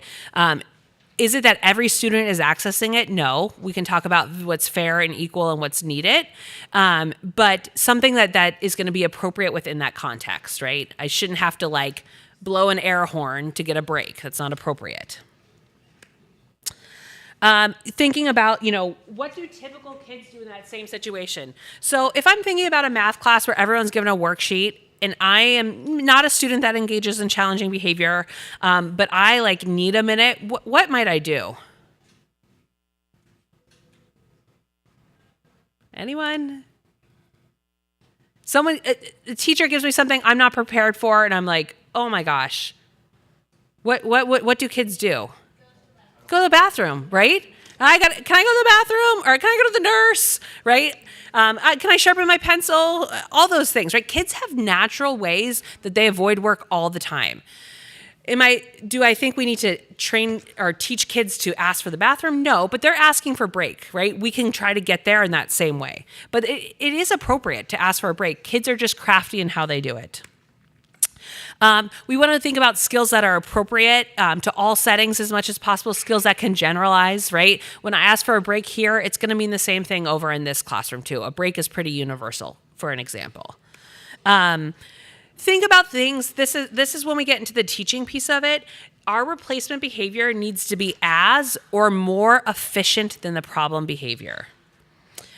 So when I think about that, I'm thinking about how much physical effort does it take. So if I'm a student that has been running, doing things to kick out of class, and you're going to tell me I need to ask for a break, I should not have to walk over to the back corner, find the clipboard, write the 3 reasons why I need a break, then wait for the teacher and present it to the teacher, and then go take my break. It's not going to happen. It's a lot easier to yell out, right?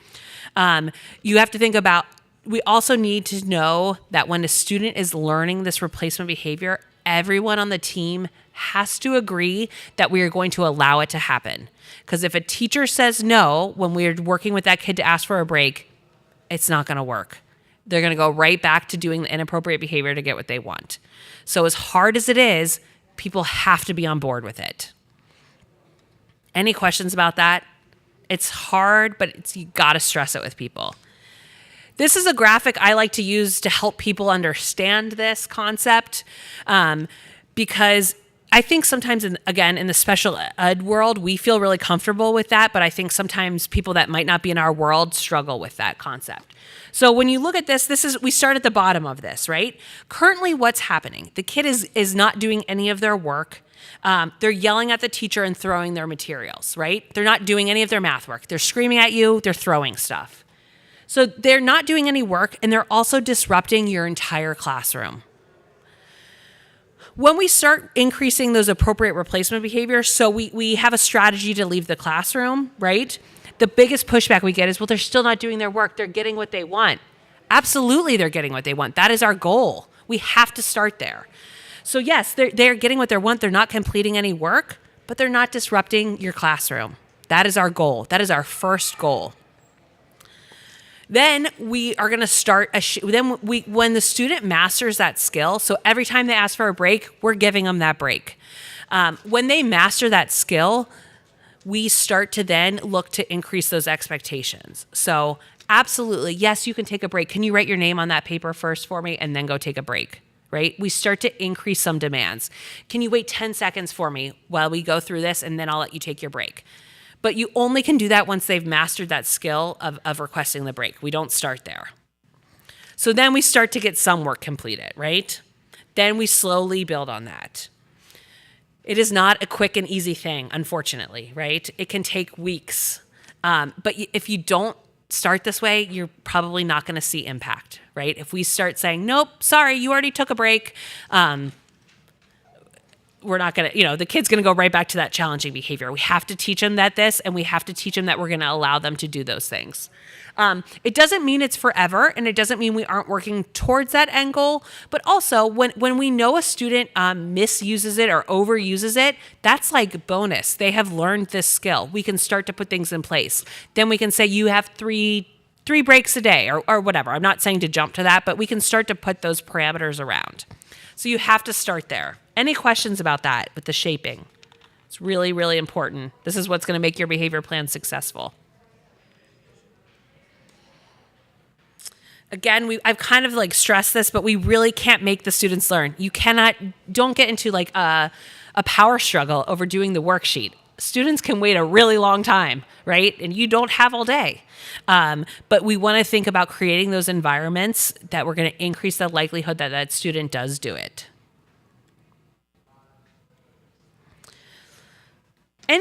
When you think about replacement behaviors, any questions or something you want to throw out where you're like, we can never think of a replacement behavior for this? Or do you all feel pretty comfortable with what those are?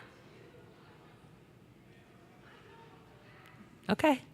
I'll take it as ever. Yeah. So you want the actual behavior? Sure. And if you have a replacement or you're like, I have no idea what to do that would meet this same function. So as soon as the teacher starts teaching, student puts their head down and won't talk, won't do anything, totally checks out. Like they won't even leave the room if you tell them to leave the room. They're just, no. So, okay. This is high school. Yep. Yeah. High school is always way more fun. Does the student, so what is the function? What have you guys, have you done an FBA yet or thinking about it? Just kind of thinking through it. I mean, I think we've all kind of analyzed, but Yeah. nothing official Yeah. has been done. Okay, to avoid work. Oh, and I think, let me see if it's in there. I think I have I know I have it. I don't know if it's in here.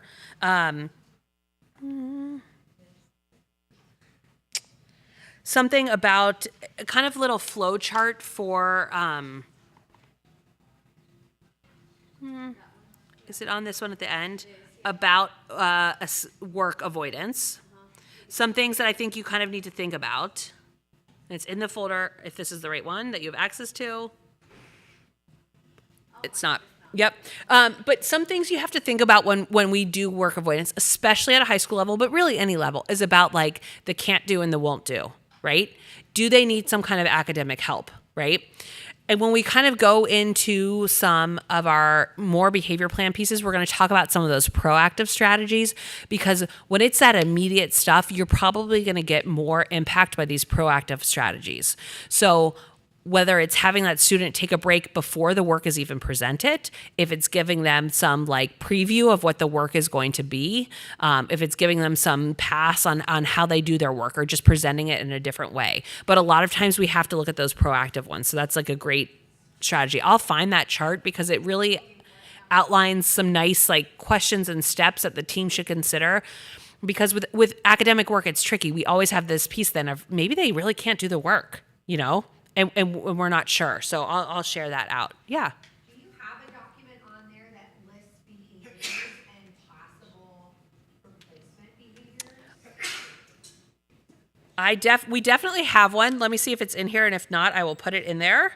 Because I think that would definitely help me. Yep. I can't think of something off the top of my head right now, but it would, I think, help our team better come up with replacement. Yep. So this is in there, and I think we might go to it later, but this one's really great. So it's got the functions of behavior down on the left. It talks about proactive strategies. It has replacement behavior skills, and then also kind of like thinking like, how are we going to manage this behavior? There may even be more in there. Function-based options.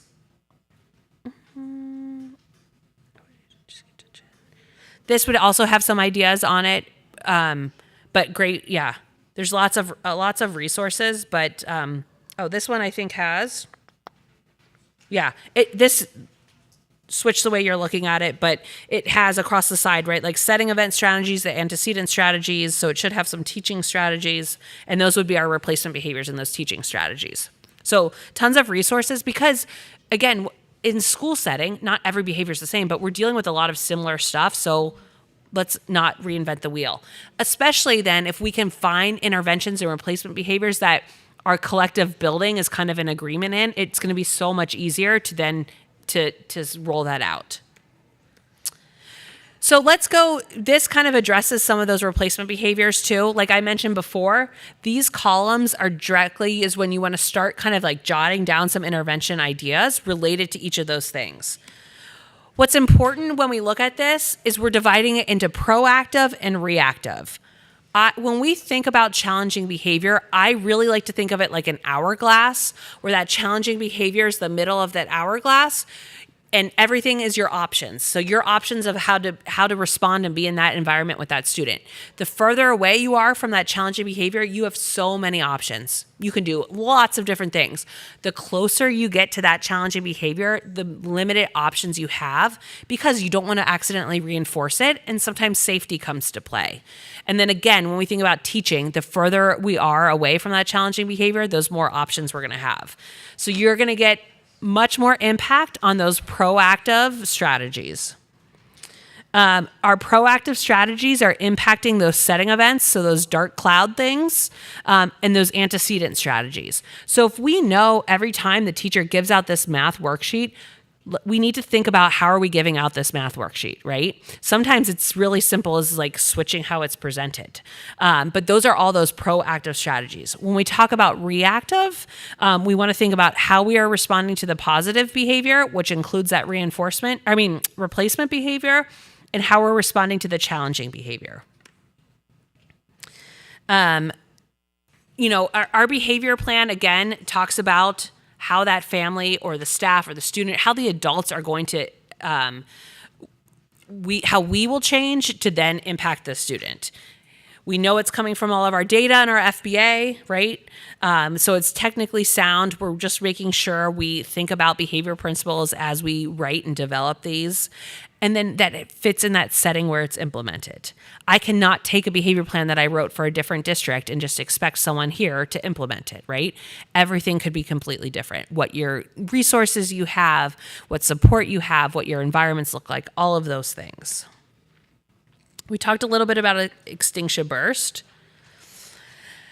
Thinking about the details of the plan too is really important. So this is where I struggle with the BIP form that ODE has because it doesn't really tell us what we're doing. It outlines some pieces, but it doesn't talk about who's going to do what, how we can do fidelity checks because chances are you wrote a really good plan, people just aren't implementing it consistently.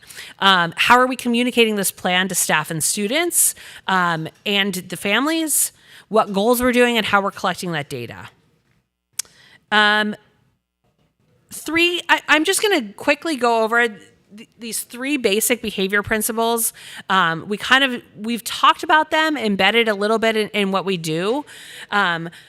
But they're really key to understanding how to behavior plan.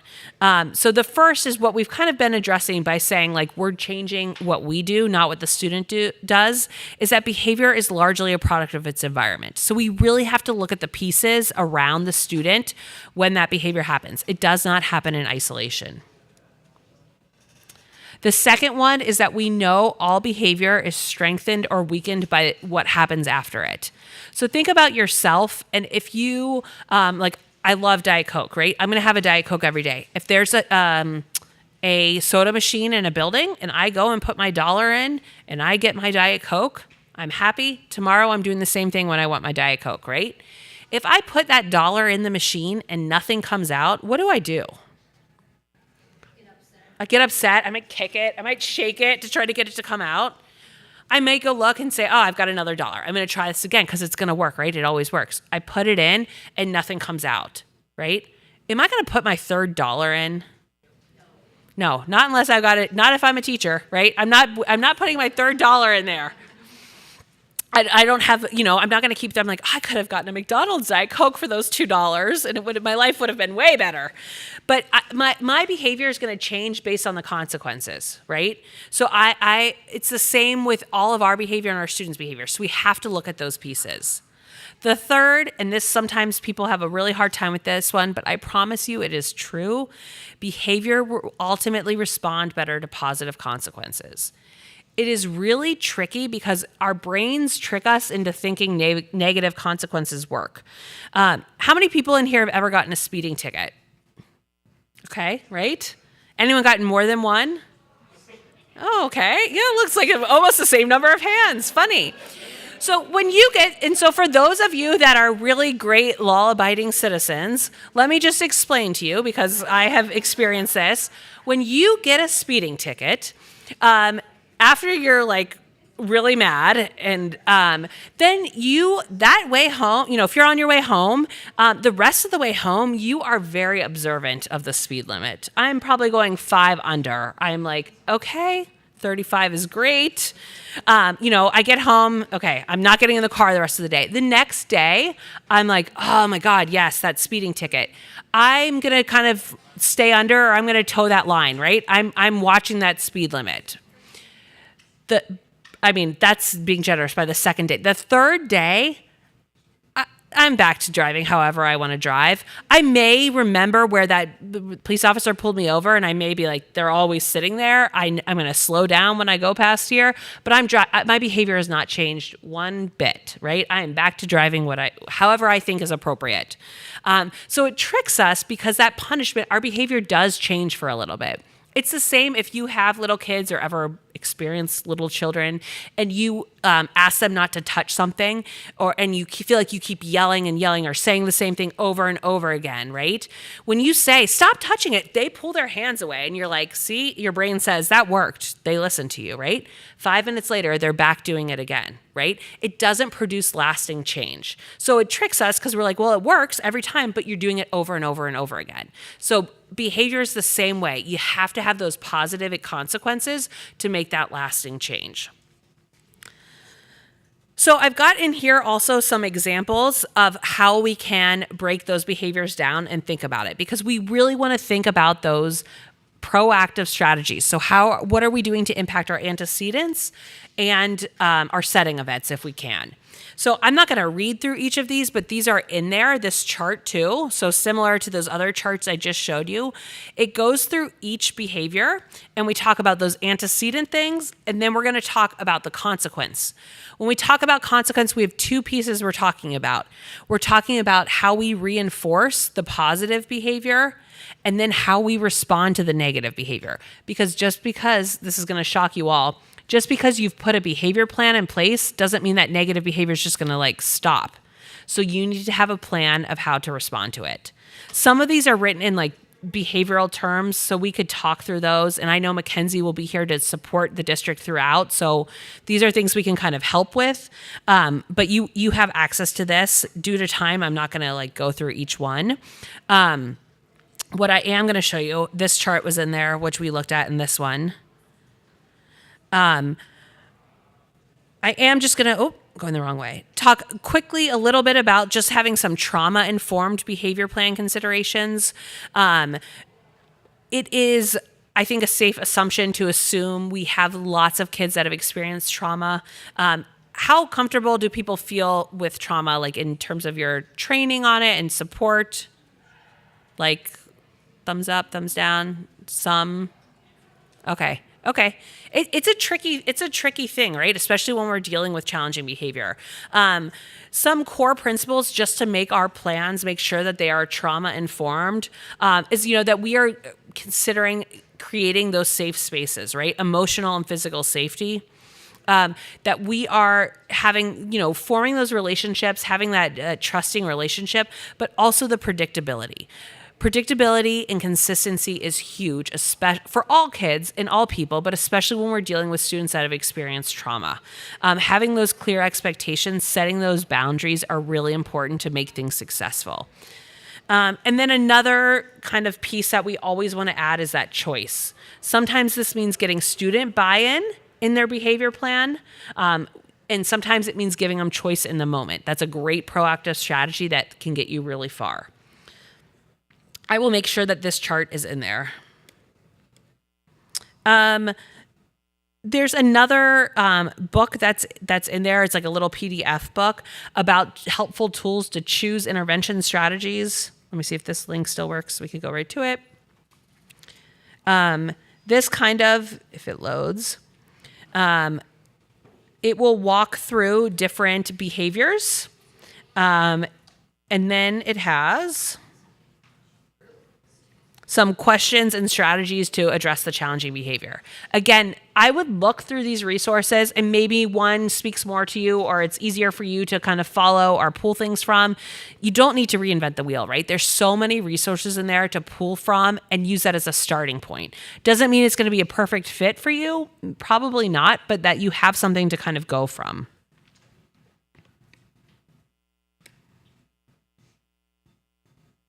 That one we did. Okay, so take 2 minutes, and I want you just to kind of brainstorm with the people around you, or how can you help share this information with others in your building? Because it's great that we have such a large group here today to kind of go, but you're not the only people that experience challenging behavior that have to respond to challenging behavior. So think about 2 seconds, think for 2 minutes with your partners just about how you might share this information and how you can support other people in accessing these resources or coming up with creative intervention ideas. So go ahead and turn and talk. Perfect. Yeah. Okay.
Okay, any tools that jump out to you is like, yes, that's the one I'm going to go to, or something you really like, or something you wish you had? I'm going to pull up. Stacy just sent me the article. If I can get my email to load. Don't be alarmed by my 2,000 in my inbox.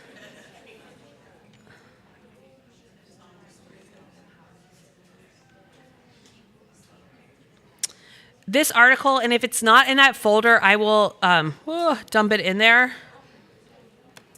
But this just has a flow chart to think about, like those escape students that we've identified, work escape, and to kind of go through and what are some considerations we need to think about. And it explains in detail what they're talking about. It uses some behavioral terms, but again, that's something we could help you dive into. There may be up here too. It kind of talks through each of the treatment options or intervention ideas. So just another resource when you think about those escape tasks, because again, especially as they get older, it's challenging for sure. And so any tools that you've seen from those intervention tools that you're like, that's the one we're going to use, or things you like them, hate them, need more? Need to play with them around to see kind of what you like? Okay. We're going to talk quickly about the BIP form now. Again, this aligns. This is why I like to use that competing behavior pathways, because it does align to the form. You really want to think about when you write that BIP of who's reading this, right? Who am I writing it for? How user-friendly is the information? That's huge. I do not think these forms are helpful for someone else in the building to pick up and know what to do. And that's really what we need to do. And how specific information do you need?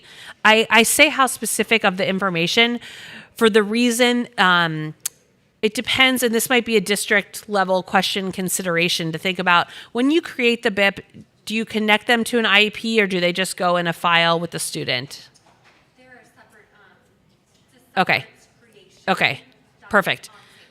Some people will file it with the IEP, and when you do that, it becomes part of your IEP. So you have to have an IEP meeting when you are revising it. If you can keep it separate, and also think about, maybe I don't spell out how many times they're being reinforced. Maybe I say they have this reinforcement system where the things are going to change in the time so that we can modify it as we make progress. And I'll show you what I mean by that. Again, the beginning of the BIP, it talks about the information that we've collected from the FBA. And then at the end, it talks about what are those strategies, those same 4 boxes we have on that competing behavior pathways. So we talk about those setting event strategies, those antecedent strategies. What are we teaching? Remember, you have to have a teaching component. You're teaching a student a replacement behavior. And then how are we reinforcing, or how are we responding? When you fill this out, do you feel like people do what you've put on the paper? No, right? It's just a list of things. It's great. It doesn't tell us who's doing it, when they're doing it, how they're doing it. So I would highly suggest, and I think I have some templates in there, creating, and again, hopefully you don't have to recreate the wheel every time, but creating an additional document, a little bit of a how-to. Here's an example. This one's a little bit wordy. This is just, a made-up student name that they had a history of making some verbal threats, and it was and hurting themselves. But it goes through about when these things are going to happen, who is responsible to do it, and what it looks like. It makes it really easy for people to look at it and say, this is where I fall. Here's what I need to do. Before Emily comes in the room, I need to make sure I remove scissors from my environment, or whatever that might be. It's just a little bit easier way to look. I could highlight the things that impact me, and I'm much more likely to do them versus reading this list on a form. Another example is a flow chart you can make. This was for staff to respond to students in crisis. This building had worked with some trauma-informed care practices and some different professionals to help come up with a way that everyone was responding to crisis in the same way.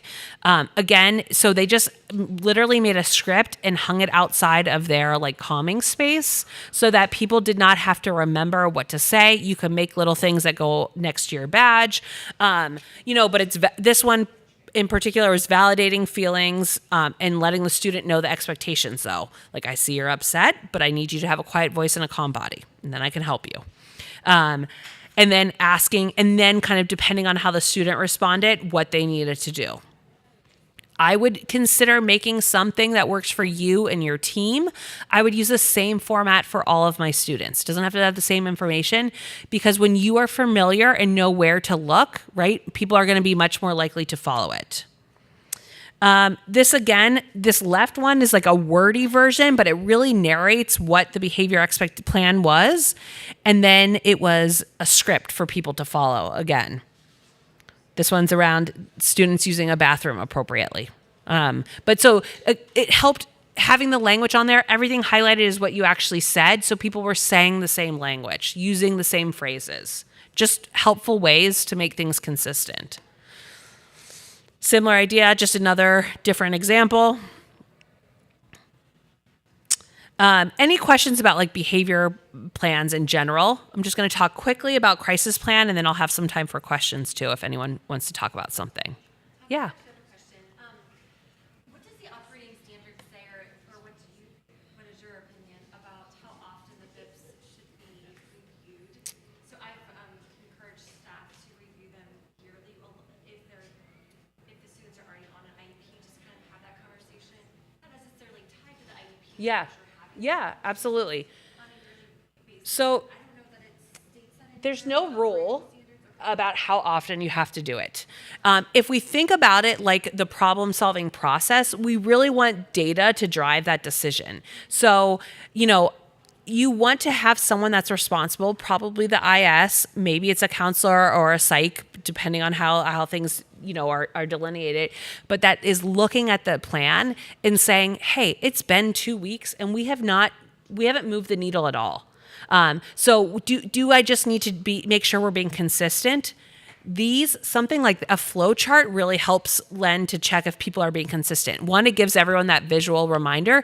You can also use it as a checklist. I need my staff to like check off what they've done. If I see everyone's being consistent about it, maybe I need to tweak my behavior plan. So there's no set time, but I would want to evaluate and evolve it again, like that problem solving process. So between like 2 to 6 weeks, it's worth giving it, I'm not saying a total makeover, but a look. Like, hey, have we maintained things? Do we need to change our reinforcement? Because this is also how we move closer to that desired behavior, right? When they have mastered it, that we increase our expectation. So you don't want to get stuck in the area of like, they've just mastered this behavior, they're still not doing anything. We need to now kind of increase our expectations. So there's no set timeline. I would encourage people to review them as the data kind of suggest. Yearly would be definitely like the minimum to go back and say, maybe you have a kid that has been on a behavior plan for many years, and we want to keep that behavior plan. It's just keeping them safe at school and they're meeting it. And we just want to make sure teachers are doing that every year. And that's totally fine. But when we have these teaching behaviors that we really want to implement, we need to probably look at it a little more frequently so we can increase our expectations. The other time I would say is if a relatively brand new behavior emerges that wasn't originally part of the plan, which can certainly happen, where all of a sudden something else becomes a priority for some reason. You have a significant change in the student's behavior. That would be the other time that I would usually say it's a good time to go back and look at the bit. And I think what you use that minimum of yearly is I think a pretty standard Yep. approach. Yeah. Even though technically in the operating system it doesn't say really up to that, I think that minimum of a year is pretty standard for districts. Along those lines too, I would think about as you're starting a new year, you've probably maybe experienced a positive way in this, or you're like, what is happening? But think about those transitions. How does that message relate from one year to the next? Because if a student has that behavior plan, you don't want to start over from scratch, right? So what does that transition look like? Do we have a form we fill out to let people know? Because because it's not on the IEP, unless you dig, you may not even know the student had an FBA or a BIP. So thinking about how that's communicated across a district is really important too. Crisis plan is a piece on the BIP. Sometimes districts have like a little bit more of a generic statement that you might put in that like CPI is used should the student engage in behavior with safeties of concern. Again, you kind of want to think about like what is the crisis for that student. Sometimes that freaks parents out when they see that, especially when it is like not in their students' repertoire. So just having those conversations, thinking about how you word things, who's going to assist when you need help is important, and how you want them to assist is also super important. There's some examples in there for that. There's like a little guide in there to develop the crisis plan. That kind of goes through those, like when you look at CPI and we have the escalation cycle, the crisis plan might want to address those different pieces. Two resources I'll just share that I think are great. The Competing Behavior Pathways comes from the Orange Book. I think it may have a new cover now. But these are great books as resources to have. Does everyone need one? No, but they might be great to have in the building. They're very inexpensive too. So just a great resource if you need something else. Again, I've got links on here, and I'll make sure all the links are in the folder, and you should have everything in the folder. But any questions that I can answer in the next couple minutes, or everyone's like ready to go? Any general questions or things you would like me to even add in the folder? Yeah. So, last year we had a kid who had a traumatic experience at home. Yep. So, we started internet services for them. Okay. And so we would only see him for once a week, so we really didn't do a behavior plan.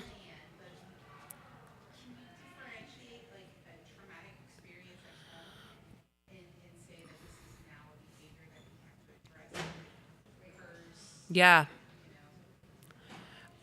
Yeah. Great question. That has so many layers to it, probably. I mean, and when you have such limited contact with an individual, I would think so much of your time is spent just pairing with them. Especially, I'm not, creating that safe relationship and trusting relationship. And even if it's just like in really small increments, it's probably some slow progress. I would think in those situations too, depending on what the like support system looks like in their environment, trying to build some of that in too. But that's a really hard situation. Sorry, I don't have, yeah. Thought that I have though that I think is sometimes helpful when I learned about like the difference between setting events and students. They are different, but both contribute to behavior. So a traumatic event sits in the cloud. It didn't happen at school, right? You can't control for the fact that it happened, but it definitely affects behavior.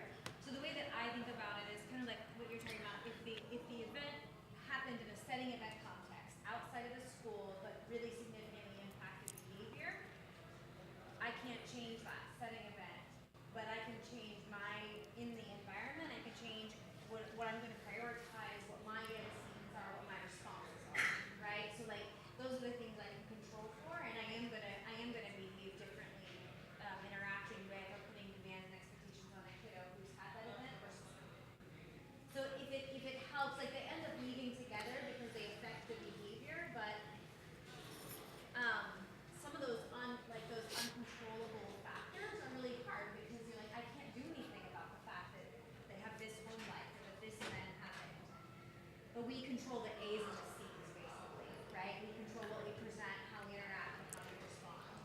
So. And I think along those lines, and I can share, we have a really nice visual of like some of those key components of a trauma-informed classroom about that predictive. It's like those things just become even more heightened. How can I have routine? How can I have clear expectations and structure? Because I think sometimes where people go too far the other way is they're like, this kid had, this horrible traumatic event. And so like, I don't want to make them feel, I don't want to put too many expectations on them. But there's a lot of research about the importance of that consistency and clear expectations. So it's maybe just even like reviewing stuff like that. So you know how that you're going to respond in this manner that is trauma sensitive. If that, yeah. Any other questions? Yeah. So sometimes we get questions about when to mark, and on the IEP, the special factors that the behavior is Yes. impacting or impeding learning. Yep. Because like you said earlier, everyone's tolerance, stamina, Yes. or, tolerance Yep. for behavior is different. Yep. So just kind of talk a little bit about like in your experience, what other districts are doing so that we can be consistent across the board. Yeah. When we have a BIP in place, if they have an IEP goal that addresses behavior, if Yep. they don't have an IEP goal, can we still have a BIP? Like, Yep. can you just kind of talk through that a Yeah. little bit? Yeah. So there's no rule. You can have an FBA and a BIP without being on an IEP. So, that is things. And like I said, you also want to be doing those like informal ones probably all the time. You don't always have to go to a formal FBA. Maybe it is a conversation across the team of like, hey, we know why this is happening. We can put an informal behavior plan in place without having something fully documented. If you do check that box that says behavior impedes his or the learning of others, or however it's worded, I'm under the impression that you need to at least have a behavior goal. You have to have a behavior goal if you're saying it is impacting their learning. You do not have to have an FBA. Again, there's no like hard, fast rule. And sometimes it's almost like, would it be easier if there was? Probably, but then we'd probably be doing so many FBAs, right? If you are going to do an FBA on a student with an IEP, I would assume that box would be checked. It doesn't really make sense that you feel an FBA is warranted, but wouldn't check that box. In my mind, it doesn't mean there's going to be an FBA if the box is checked, but at least a behavior goal. Does that kind of answer? It varies. If you've worked in a different district, it varies district to district. That one is kind of in that gray area, but I would expect behavior to be addressed in the present learning or present levels and a goal if that box is checked. I sort of think of it too, like, so you guys obviously, I know that you check the box, you have the IEP. So then does the question become, then do we also do an FBA and BIP? Is that kind of like the question? I tend to think of it like, what is the purpose of an FBA, right? A purpose of an FBA is really to understand function of behavior, and then to come up with a behavior plan that addresses that function. So if the team can write a behavior goal that adequately addresses the need, and we don't have question about function, we're just working on, I don't know, I'm making something up, I think in the realm of like executive function, we're working on planning and organization skills because we know that's the primary challenge for this kid. There's behavior that comes out because of lack of that, we're addressing that skill with the IEP. Then I don't see the reason to then go and do an FBA and a BIP because it adequately addresses the need. But if you look at it and you've got a pretty complex kiddo who's got a lot of behavior showing up in a lot of different settings that's significantly impacting It's okay. that's significantly impacting this kid's educational day, and we got questions about what's going on and in what environments and why is it happening, and we need a more like in-depth evaluation. That's the way that I think of it. Sometimes it is enough. Sometimes the IEP goal is enough to address the need, but sometimes we've got really complex kids where we need to dig deeper. And you're right. There's only those few like legal guidelines, like you have to do an FBA and X, Y, and Z, and the rest of it becomes what best supports the kid. So I don't know if I'm adding to the clarifying. No, that makes sense. Yeah. Okay. And a lot of our kiddos do tend to be complex, it seems. Yeah. Where there's like that trauma component, and then there's like the mental health, and then there's, so that layered, yes, that helps. Yeah, and if you feel like it's a lot of a kiddo with a lot of different factors that are creating that behavior, that's where I feel like that FBA, that process of really digging deep is really useful. So maybe you don't have as many kids who just fit in that box of just an IEP goal and then now for the rest of yeah. Thank you. Any other questions? Can hear everyone. Okay, well, thank you. I appreciate everyone's attention today. You've got the resources. You'll have Mackenzie and Stacy around as the year goes on. So good luck.